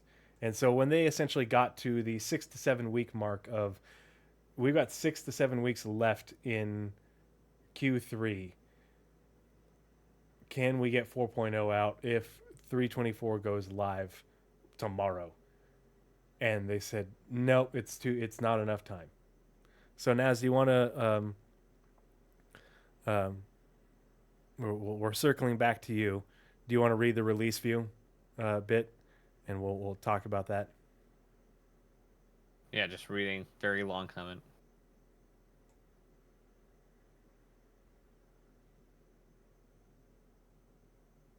Sorry. Very long comment. I was wondering. I know, I'm reading it too now. Okay. Be kind to the devs. Yes! Be kind. Freaking that's how I sign off every stream. No, Dibley, we love it. We love the feedback. We love the interaction. Don't never say sorry. If we're taking the time to read chat, that's on us. That's not on you guys. You guys are fine. Well, and it's not. This isn't the Naz and Tree show. This is Naz and Tree having a conversation that includes all of you guys. We've already talked about this. This is now where we get to see if we're crazy. Asking you guys. We're sharing this information because we found it interesting, and we also want to hear your thoughts. But also, this is a team effort, and this is what Naz and I have found. So if you have found other things, we'll add it to the list. Yep. Especially if and that's why Naz and I are trying to come up with topics and stuff before and post them beforehand, so that way in the week or so preceding the episode, if you guys have ideas or have thoughts or have links or things that you think are relevant, ping the shit out of us on. Don't be a dick about it, but ping us on Discord and share it with the community, along with us. I'm very because- lonely. You can ping me all you want. Yeah. He's busy. You ping me all you want. Yeah, Naz will give me the Cliff Notes version, but it's more information is better, and more information and more people sharing the information and talking about it from their different points of view is better, and that's part of why we do this, especially to counter people who are negative, because a lot of the times the negative people don't share the information; they just share their biased point of view, and it's like I want to give the people who are the people who are watching those negative people an alternative and be like, hey, you could hang out with us and learn about this stuff and potentially be happier about it, and maybe that'll make your day better. Like, I don't know. Yeah. All right. Notable changes for August 21st, 2024. Progress tracker. We're excited to share an Release update view. to the Just the release view. Release Yeah, view. we already read this part. Yeah. Yeah, we circled all the way back around to this week. Got it. Okay. Mhm. Took a whole trip there. Release view. We're finally finishing this last week's Roadmap Roundup. With this publish, we are adjusting the release window for 4.0 to Q4 2024.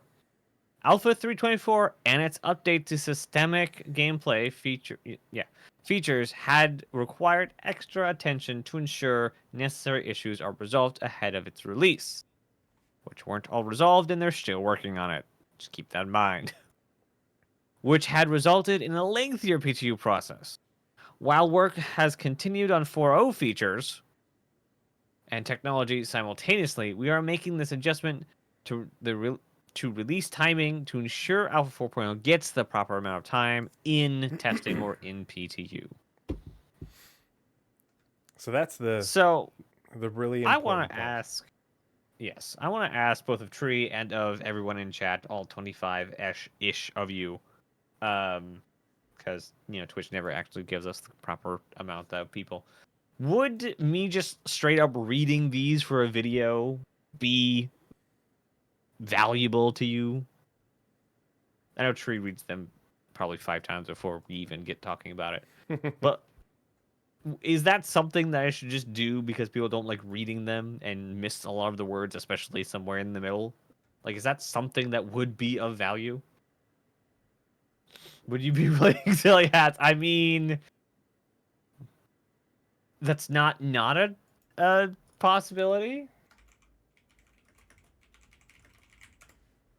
I have to find like conditions for.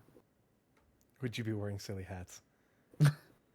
Because something this short would have us expecting someone else to read it on a video. So my answer is no. Okay.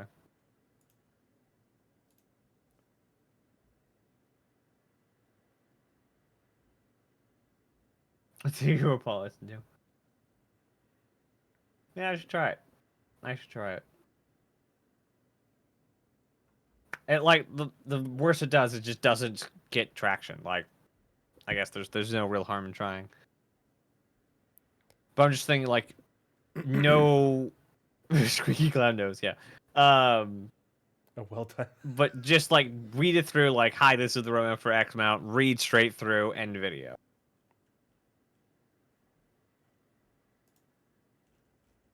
I listened to it if you had your own commentary, as I like hearing others' perspective after I reached my initial conclusions on my first read. Okay. Well, you're also one of the crazy ones that actually read it, so... Yeah, I do the think exact same thing, though, because I'll read the monthly report, and I'll usually read it 2, sometimes 3 times, and then I'll listen to Paul read it, and I'll hear Super Mac Brothers recap, and Space Tomato usually goes over them as well. And So I just need to start throwing my hat in. Well, but then you and I also talk about things when it comes out, because we'll both have read it, and so that way I'm getting good coverage. Because even if I read it sometimes 3 times, I'm gonna miss things or I'm gonna read things wrong because of my own eyeballs doing what my brain tells them to do, and interpreting things in a different way. And it happens all the time where I go back and reread something because Naz is like, no, it said this, or no, that's not what that meant. It meant this, and I read it again. I'm like, oh. Yeah, when I look up I'm stuff down. on my streams, Blizzard, that's I am all over the place. Like I will do what I call live research and just basically find a question. If I don't know the question, know where to point the answer, it will be digging through stuff and it will be connecting all the dots. Insert not cloudy sun, always sunny in somewhere meme where he's pointing at the walls.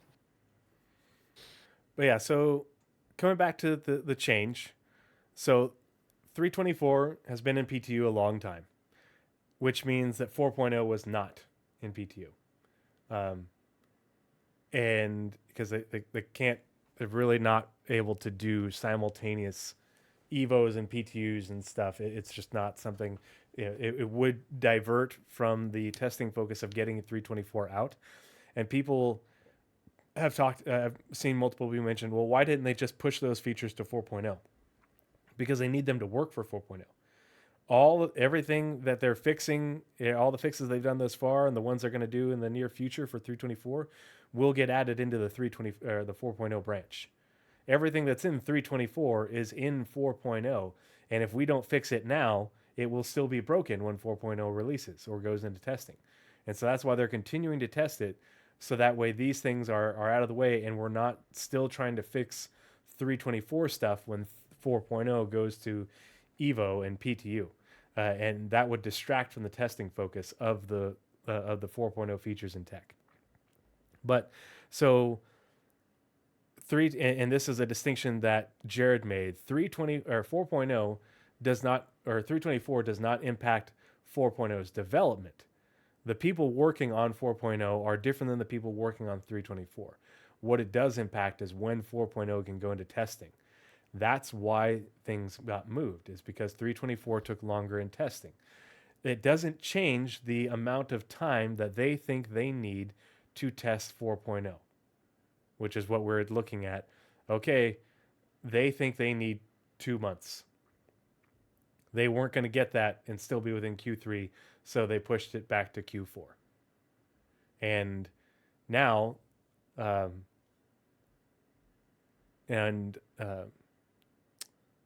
so, but because they want to make sure 4.0 gets the proper amount of time in testing. Now, why is CIG confident in the amount of time that they need to test 4.0? And I don't want to pull up my calendar. I'll pull this up real quick. You can't really see it, but everybody look at your own calendar. Yeah. So Friday the 30th was yesterday.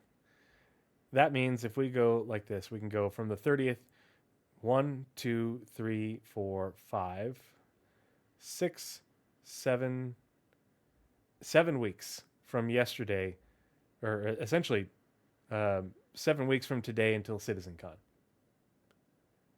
And we have until CitizenCon, and then 8, 9, 10, 11, 12. We're 11 or 12. We don't know exactly what day IAE will start. Normally, IAE is starts the third Friday of November and goes until the beginning of December. But because the third Friday of November is the 15th, if it goes for 10 days, it would only go out to like the 26th. And so I think maybe it'll be the 22nd and go until the 3rd, because that's closer to more traditional dates. But either or, we're 3 months away from the start of IAE, which means if we go through 2 months worth of testing for CitizenCon to get Pyro or 4.0 out, that means it'll go live the 3rd week, the week after CitizenCon, or maybe it goes live the week after that, or the week after that. We've got a 3-week long window after CitizenCon where if 4.0 goes live, and at this point we're at 8, 9, 10, 11 weeks of testing, and then you still have a week or two long period where they can work on the 4.0.x patch for IAE. And IAE is run 1 million times. And it always takes about a week or so to get that patch through PTU, and it still has issues and stuff. But if 4.0 is in PTU by CitizenCon, it can easily release with enough time between CitizenCon and IAE to get that .x patch. And we're looking at over 2 months of testing for 4.0. So why might CIG be confident in having that much time of testing? And it was like, oh, it's server meshing. It's gonna take, PES took over 6 months and it still released broken. Okay, not the same situation. And CIG has told us why. And so there's more than one mention, but the two biggest parts of why this is not the same there's actually several pieces. But the first one, and this was the letter from the chairman from May 2022. And down here under the Road to 4.0 part, it says,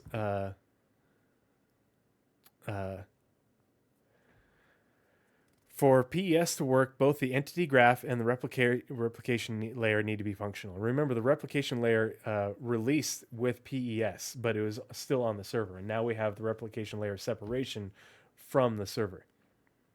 In terms of engineering, this was the biggest technical challenge and required a fundamental reworking of how the game handles authority and state change of entities.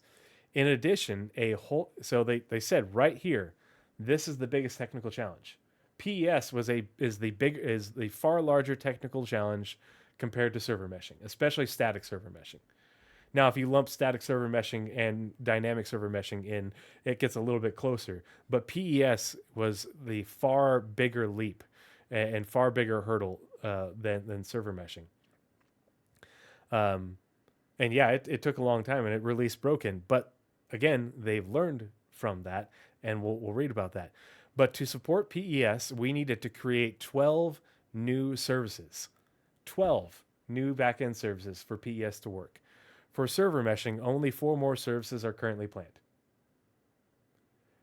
And one of the biggest reasons that PES failed is because you had this multiplicative factor of 12 new services all coming together at the same time with the launch of PES. And so you have far more ways in which something can fail, and it makes it far more difficult for them to track the root cause because of all these new services. Server meshing has less new services, and static server meshing even fewer. This is 4 new services for dynamic. So static server meshing is far simpler comparatively. So it's a much simpler endeavor to launch 4.0 than it is to launch 3.18. And the other issue was 3.18, PES was built in less than 18 months from when they realized that iCache was not going to work. They reinvented the wheel for all of their persistence tech in 18 months. And so, of course, PES, was going to release broken. They have not reinvented the wheel on anything for server meshing. The plan for persistence got updated, but server meshing, the fundamental aspects of server meshing, how it works, has not changed and has been continuously developed for years. So it's had far more time to cook and be tested and iterated on, and a lot more research and development. So in the post-mortem for 3.18 and 3.19, and sorry, I'm going to bogart these parts. What will do better? Future plans. Nobody fucking read this shit. Nobody read it. And that's why everybody is like, it's going to be 3.18 all over again. No, it's not. Because they learned from 3.18 and they told us what they're going to do differently. And they have since done that. So going forward, we'll finalize and use the cloud test launcher. Now, this has not come to fruition that we know of. But they also haven't told us an awful lot of the nitty gritty. But Is the cloud test launcher an internal tool? It's an internal tool that lets them use a whole bunch of cloud headless clients to simulate a bunch of players and player behaviors in order to simulate all the entity state changes of people moving back and forth from one server to another, and doing all these transitions. Yeah, so we wouldn't even know if they did. Part of the crew, part of the ship. Part of the crew, Part of the crew, part of the ship. Part of the crew, part of the ship. A55 Fat, Ass Fat. Thank you so much for the follow. Thanks for coming and hanging out with us this evening. Headless Client sounds like the Dual Universe test a while back before that game essentially died. Woohoo. Okay, so Headless Client is not a new thing. It's not a universe thing, not a Star Citizen thing. It is a very old kind of tech, much like server meshing is a very old kind of tech, much like rasterization is a very old tech. Headless Client basically means a non-graphical AI that can mimic actions of the player. Yep. For anyone who has any amount of server running, if you've run like a Minecraft server or whatnot, there's two ways to launch the server. There's with the GUI and without. Much like there's a way to connect a server or a client to the server, there's with the GUI and without. A headless client is without the GUI. And so they'll just run these NPCs basically on these conditions. And because it's headless, because it doesn't have a lot of headless overhead, in how they run, they're able to run thousands, hundreds of thousands, millions of them to really hammer on whatever they're trying to specifically test. Yeah. So yes, Dual Universe also use headless clients. Mm-hmm. And the reason this is important is because they wanted to get the Cloud Test Launcher up and working for PES, but they couldn't. And that's part of why they had to kick PES out the door, because they could only get so much scale testing in PTU. And that's where it failed, was at scale. Well, with the Cloud Test Launcher, they can virtualize the scale of not only launching a server meshing shard with, say, 600 headless clients attached to it and 4 servers. They can do that, and then they can launch 100 more of them, 1,000 more of them, in order to simulate what the strain on their backend would be like when 4.0 goes live and 100,000 people log in no time flat. Because that's where PES died. Since 318, and specifically in 324, there is a noticeable lack of slowdown when the server's full. When there's a lot going on as far as ship count. Yep. There was Blockade Runner running around the station that I was in. I had no idea until I left the hangar and realized there's a lot of fighting around me.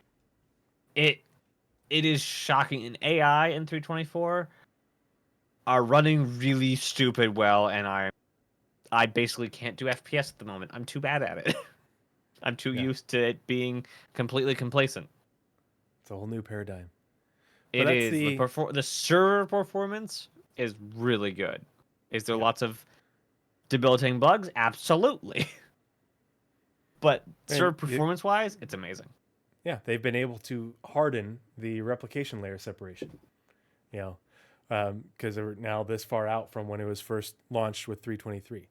But I think, and this is speculation, but this was their intent, but I think that the Cloud Test Launcher is in play now. Now, whether it was in play before we did the tech previews of server meshing or not, I don't know.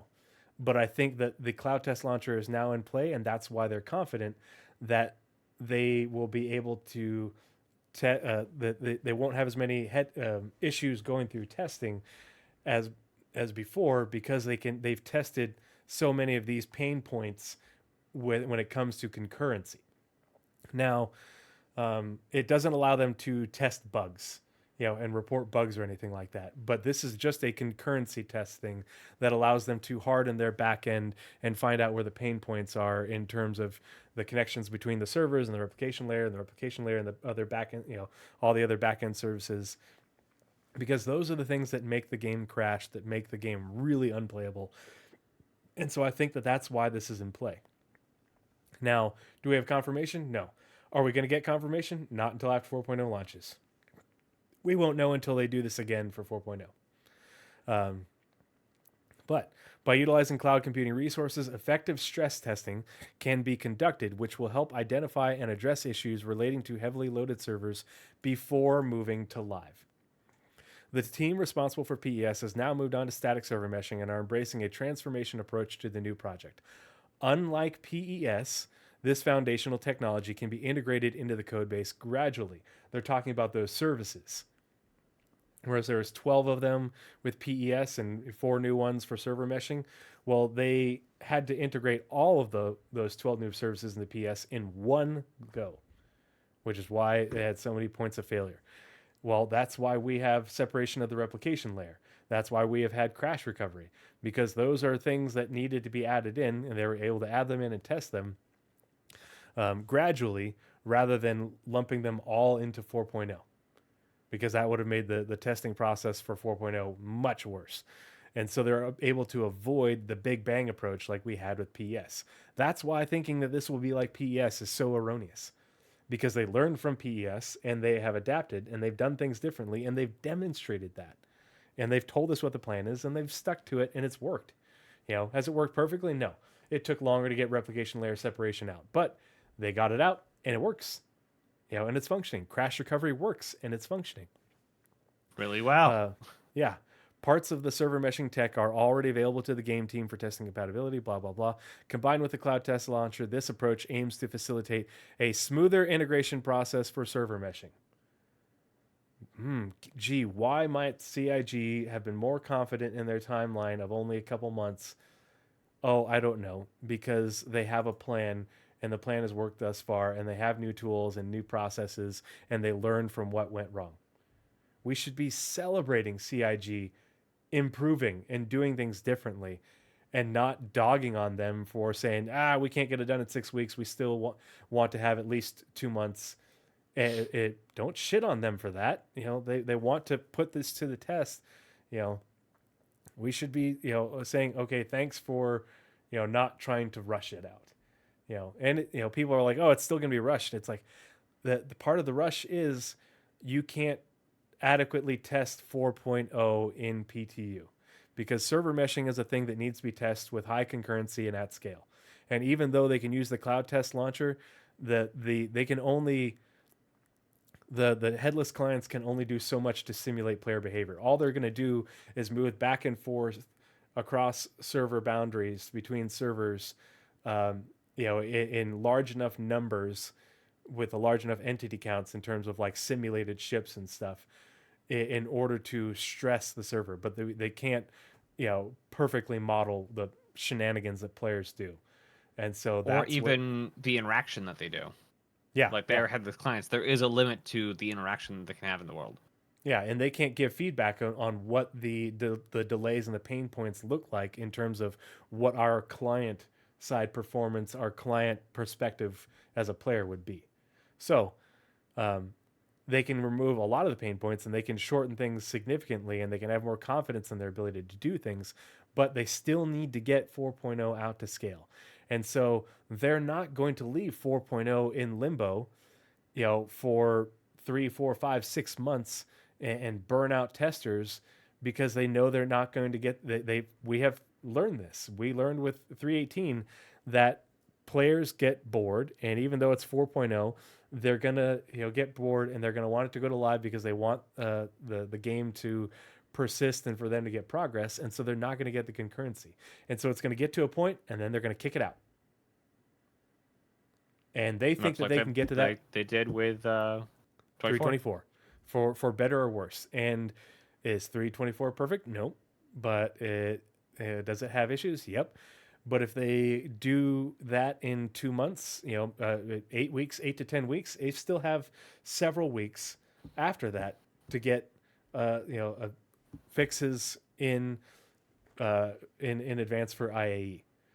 And so I don't think that they're going to drag it through during IAE when people are distracted by IAE and not doing good testing and providing them good feedback and good data just for a December launch. That would be counterintuitive to the testing process for 4.0 and the data that they need for it to actually release, and for them to get, take what they get from release and improve upon it. By implementing these measures, we aim to enhance our testing capabilities and mitigate integration challenges, ensuring smoother delivery of foundational technologies while minimizing disruption to the game, which is what has occurred with the replication layer separation and crash recovery. So, only a couple more, and then we'll be able to call it a night.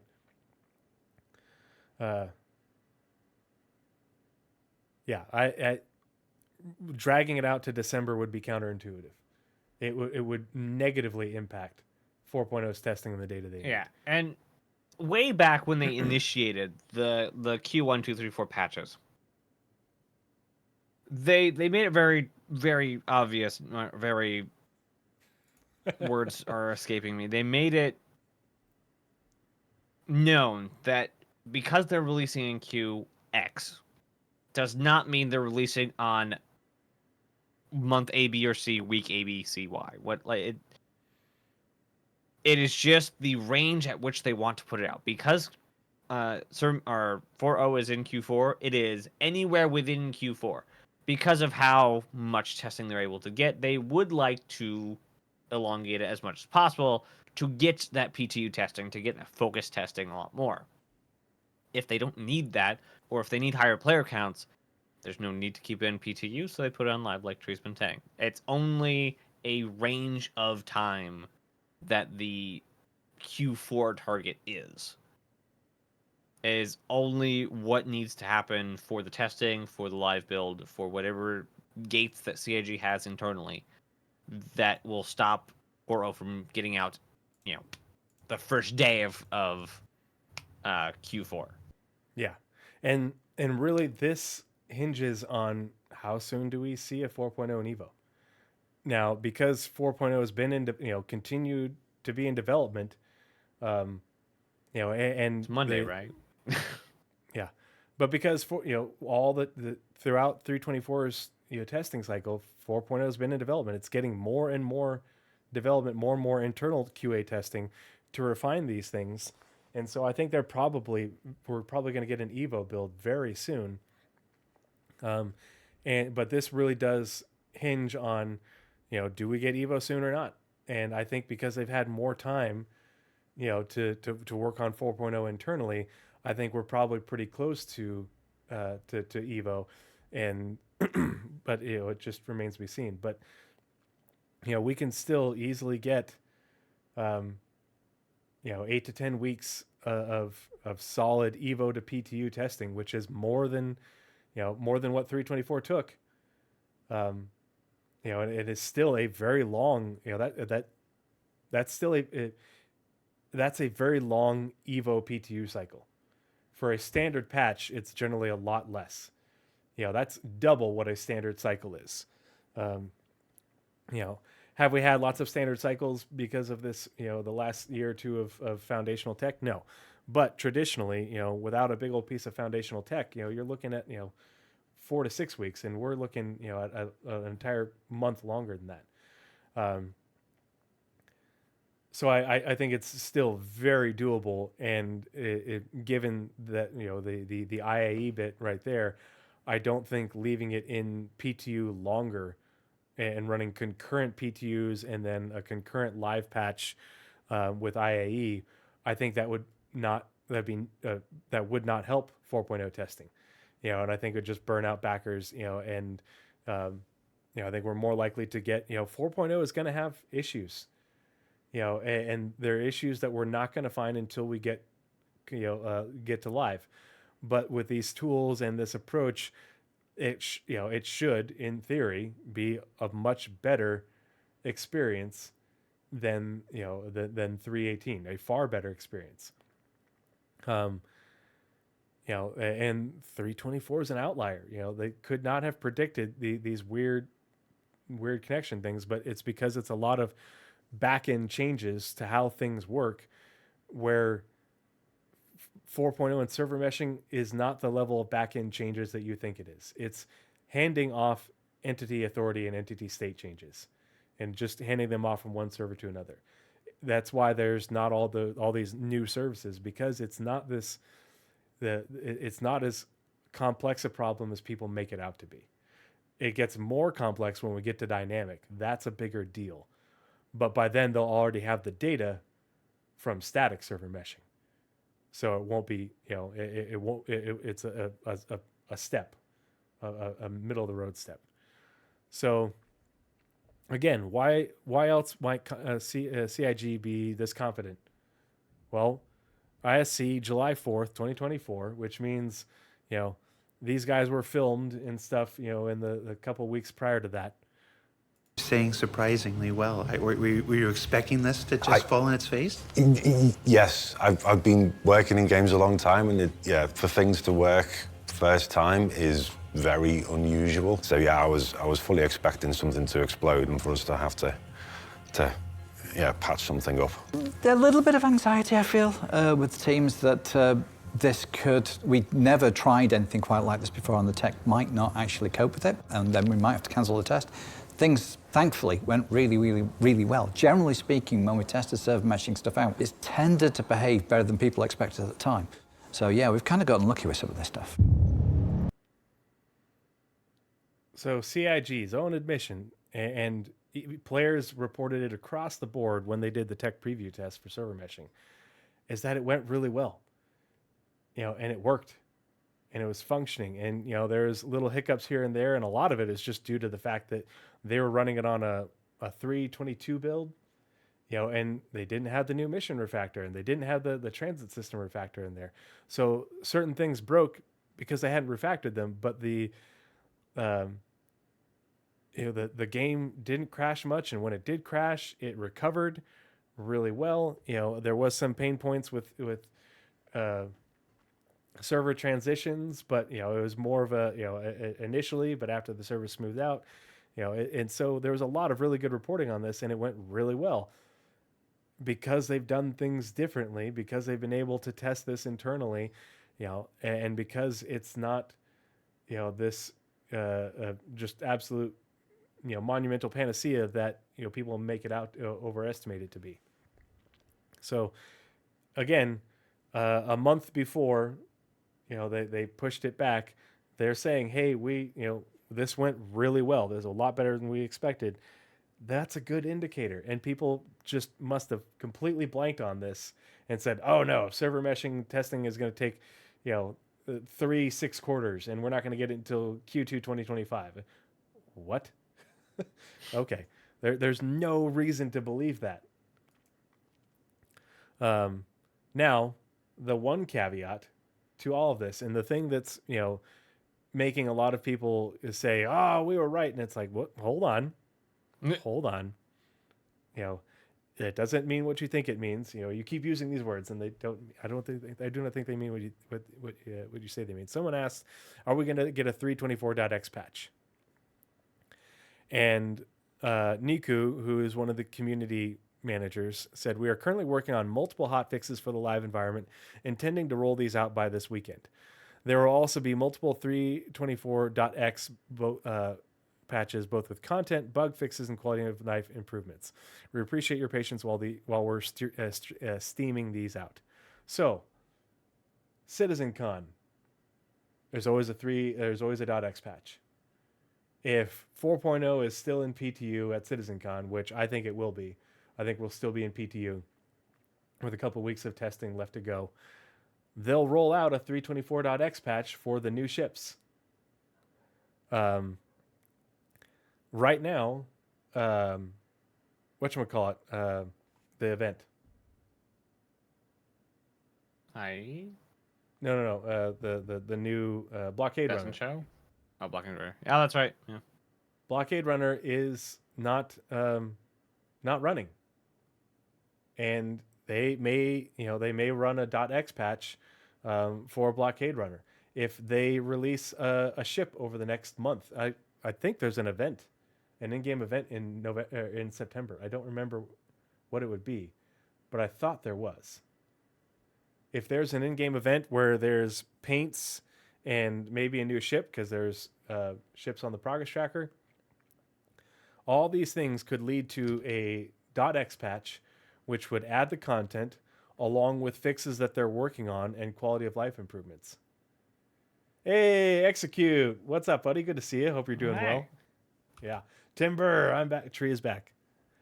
So people have taken this to mean that 324 is going to be the patch that we get into IAE because IAE is always a .x patch.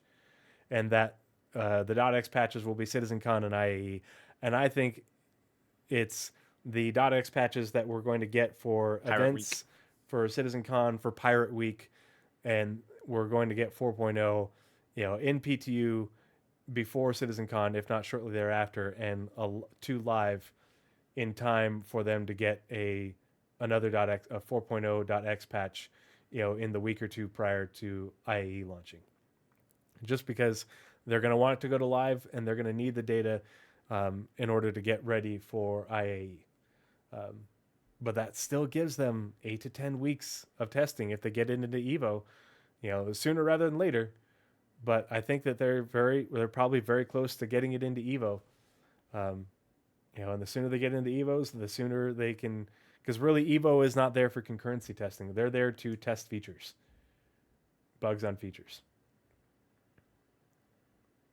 He also told me he's not going to swim qual because he could not breathe underwater.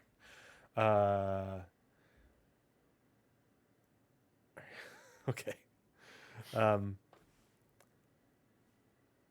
So yeah, I think that there are some assumptions about this that need clarification. I don't think we're going to get it, but I think assuming that this is going to drag out past IAE is probably inaccurate based off of the timeline that they've been predicting the entire way through, the repeated statements, and confidence aspects, and the fact that if this runs through IAE, it's going to negatively impact 4.0. It won't help. It'll only hurt. We've seen that the longer things are in PTU, the less effective the testing gets. And they don't need to burn out Evo any more than they already have. And so I made a little graphic just to help conceptualize this for people to understand what this looks like and why things shouldn't just magically shift 6 months or grow to 6-9 months long. So this was their original timeline. And whether this was 323.2 or 324 doesn't matter. This was the plan.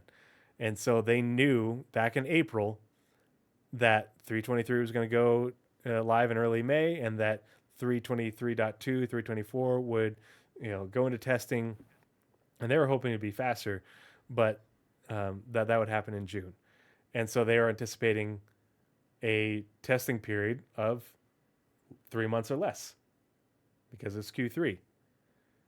And we've seen that as things for 324 continue to march out to here, they didn't move this endpoint until it got to here, right here. And that's when they are like, yeah, we can't make this. And so suddenly, here we are, about here. All the deliverables are showing out to about here. They tell us, before the end of the year, the server meshing went really well. And so they were looking at, 2 months or so, and we're here. And that means we have a month, 2 months. And IAE doesn't start until here, essentially 2/3 into November. So we have this pretty sizable window where server meshing and 4.0 can get 2+ months worth of PTO, Evo and PTU testing to then go to live, to then have, 2 weeks or so to get a point X patch, which is, they usually only get a week for IAE. So here's the new window that they said, but in reality, this is the testing window right here for a launch in between here and here, at least based off what I'm thinking. Even though 4.0 says Q4, they said before, I didn't say end of Q4. I said a bit sooner than that, and that's all I'm going to say. And everything's looking like right here. Yeah. How do I translate that? Or so, yeah. And I probably should have made another one of these calendars to show what I think the testing window is going to look like with a release thing, but I was struggling with Google Slides, so this is what I came up with. Ooh, ew, colors. So I'm going to collapse this, but then real quick, whoops. Oh, did that refresh all that? Please tell me. Okay, it didn't do all that. So, like I said before, I opened up the deliverables for everything that's slated for 4.0 or likely to be slated for 4.0 based off of, when this ends and the fact that it says release for 4.0. So we'll just go through these real quick because these match up with the release view, and you can verify all this for yourself. It's in, but additional player customization, end of October, beginning of November, 4.0. Rough and Ready faction outfits, October. Headhunters faction outfits, end of September, beginning of October. That's usually what this little overlap thing means. Frontier clothing, beginning of October. That's character art. Locations. Oh, it did that to the first one of every single one. That's so weird. Acidic caves. What?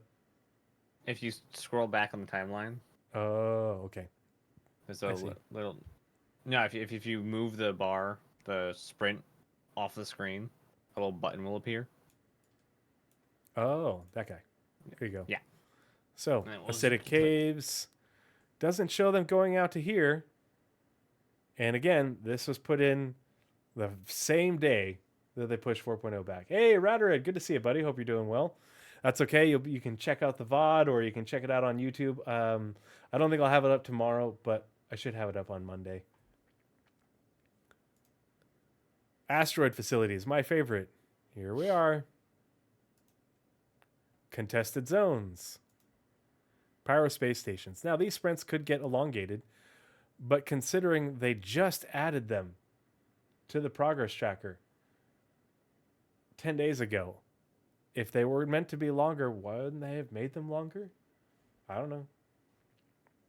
But 4.0, here we are, October. Homesteads, end of October. Jump points, into October. Now, are we supposed to use this to predict the release? No. But given the timing of when these things were added to the progress tracker, the same freaking day that they pushed back 4.0, I feel like the correlation is a bit stronger than it normally would be. Call me crazy. I don't know. Maybe I'm wrong. What do you think, Naz? I think it all makes sense so far. Yeah. Space cows, omelet, steak and eggs. Here we are.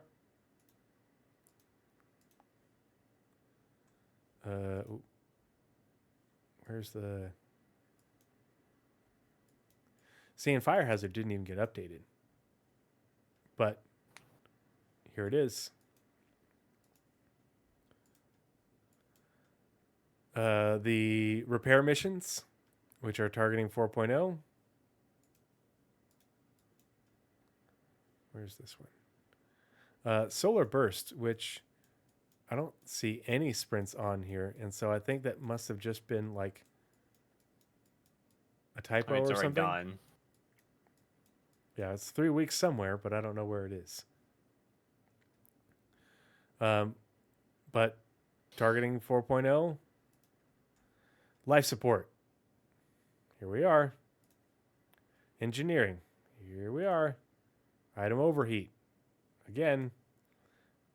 Vehicle radar and scanning.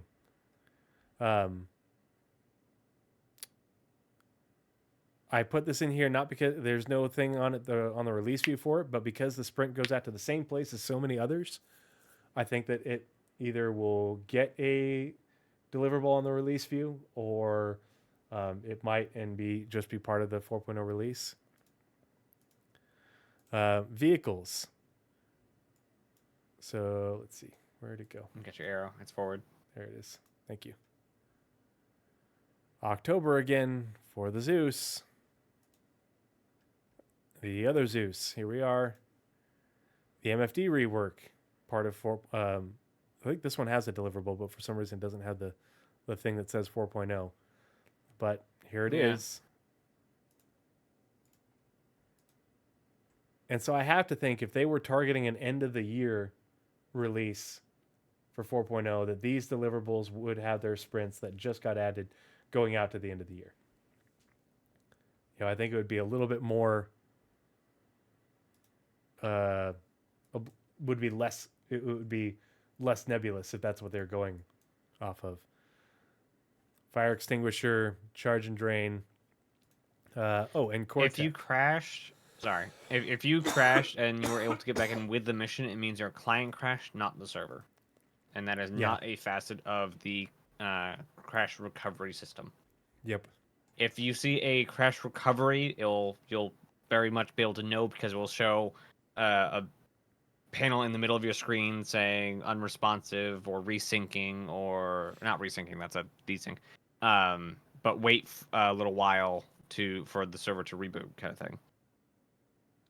Yeah, if you were able to log back in straight into your random position wherever you were with a mission, missions are currently, this is a very much 4.0 thing, but currently missions will reset and be gotten rid of if a server goes down. And it's not till 4.0 that we get the ability to take missions off server. Yeah, it becomes its own back-end service that will communicate with the servers, and that way they will persist when you go offline. They'll persist when you crash. They'll persist when the server crashes. The whole shebang. The server the mission will track with you as you transition from server to server. So that way, if you have to cross from one server to another or go from Stanton to Pyro on a mission, you still keep the server. Because that was one thing that didn't work in the tech previews. Yep. Yeah. Yep. But here's that mission. You can actually force a client crash by alt-F4ing. Same function. You'll be able to load back into the game standing exactly where you were. Yep. And the last thing, Cortex, there isn't a transit system refactor deliverable, but the mission system refactor right here, targeting 4.0, here it is, ending in October. So I feel it, and I think Naz is probably on the same shitty music. I feel like the evidence for an earlier rather than later Q4 release of 4.0 is, I feel like the evidence is far stronger. I highly expect a Evo build this next week. Yeah. I expect and I hope, but I'm happy to be wrong. If things don't work out, then it is what it is. But I'm more concerned and more interested in what is CIG's plan and what are they targeting and why than I am for what the actual end outcome is. Because there are variables that we can't account for that CIG can't account for, but at the same time we talked about this, they have done their best to account for those variables and to improve and reduce the inaccuracies of their own predictions and stuff. Sounds like Citizen Gun plans drop back to IAE to me. I think that the release, it will be in PTU by CitizenCon and release shortly thereafter in order to get a week or two, and it shouldn't take 2 weeks because usually the .x for IAE and launch week, Invictus launch week, is a week of PTU. And so, and so at most it's 2 weeks, but I think IAE is going to be starting on the 22nd of November instead of the 15th, but either way, if we go to Evo this week, there's a full 8 to 10 weeks of testing that they can get in between Evo and PTU to go to live to still give them a whole week, or if not 2 weeks, to test a .x for IAE after it goes to live. So I'm happy to be wrong. I prefer to be optimistic, and I prefer to follow the evidence and what information we have available rather than, well, PES took 6 months, and it's like, well, we just explained why that's different, and CIG has explained why that's different. You know, it's important to, and this is a thing, and this is part of the reason, like, there's a disconnect between me and other backers, because a big part of my civilian job is evaluating evidence, clinical evidence, for providing recommendations for practitioners to update their practice and continue to do evidence-based practice. And so it's you continue to essentially update that expectation as new evidence comes along, and as newer and subsequently more often higher quality evidence comes along, the older evidence becomes less relevant and carries less weight. And that's the difference between Naz and I, and what, and where we're going through all this information that we've compiled, and what a lot of the older backers who are doomers are saying, because the only evidence that they take into account is what happened with 318, Answer the Call 2016, Pyro 2020. That's the evidence that they use. It's out of date. It lacks context. And we have more current evidence with better context. And so when it comes to making an argument, a college rhetoric, this is how you make an argument. This is how you state a position and you defend it, not Answer the Call 2020, So, I am a Zeus MR as well. The Zeus MR would be fun, but I hate the idea of getting another bounty hunting ship with no functionality except for combat. I mean, the MR is not on the map right now. I know, and that's why I'm not salty about it not being on the map, is because if they focused on it, I would be upset. I'd be like, that's resources that could go to a ship that would have its functionality. I'd love to see the ST though.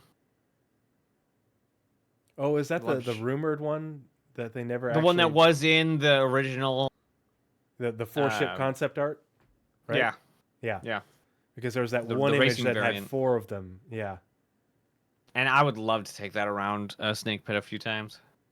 Yep. I wonder what the back end would do. Like what's in the back. And I wonder if the back would be a racer repair, like what's it? Cyclone, like a racer cyclone repair bay. I don't know. I don't know what they do to make a 3-person ship a racer. Well, there's racers all the way up the chain. Like all the way up to large hulling ships, there's still racers. Yeah, but I just don't know how they differentiate it other than, I don't know. Faster in a straight line or faster maneuverability. Yeah. Yeah, we're going to call it a night here pretty soon, too. Thanks for coming and hanging out, Execute. Good to see you, buddy. I'm glad.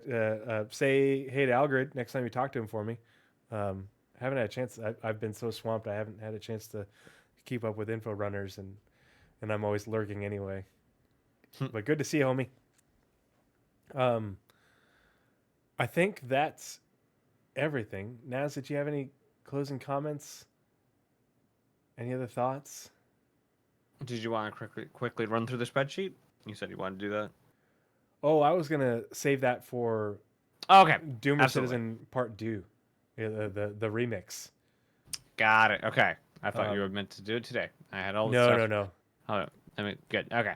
No, sorry, I should have communicated that better. But what we just did, but for the features. Got it. The 12 months of CitizenCon features. Got it. Okay. Yep. Yeah.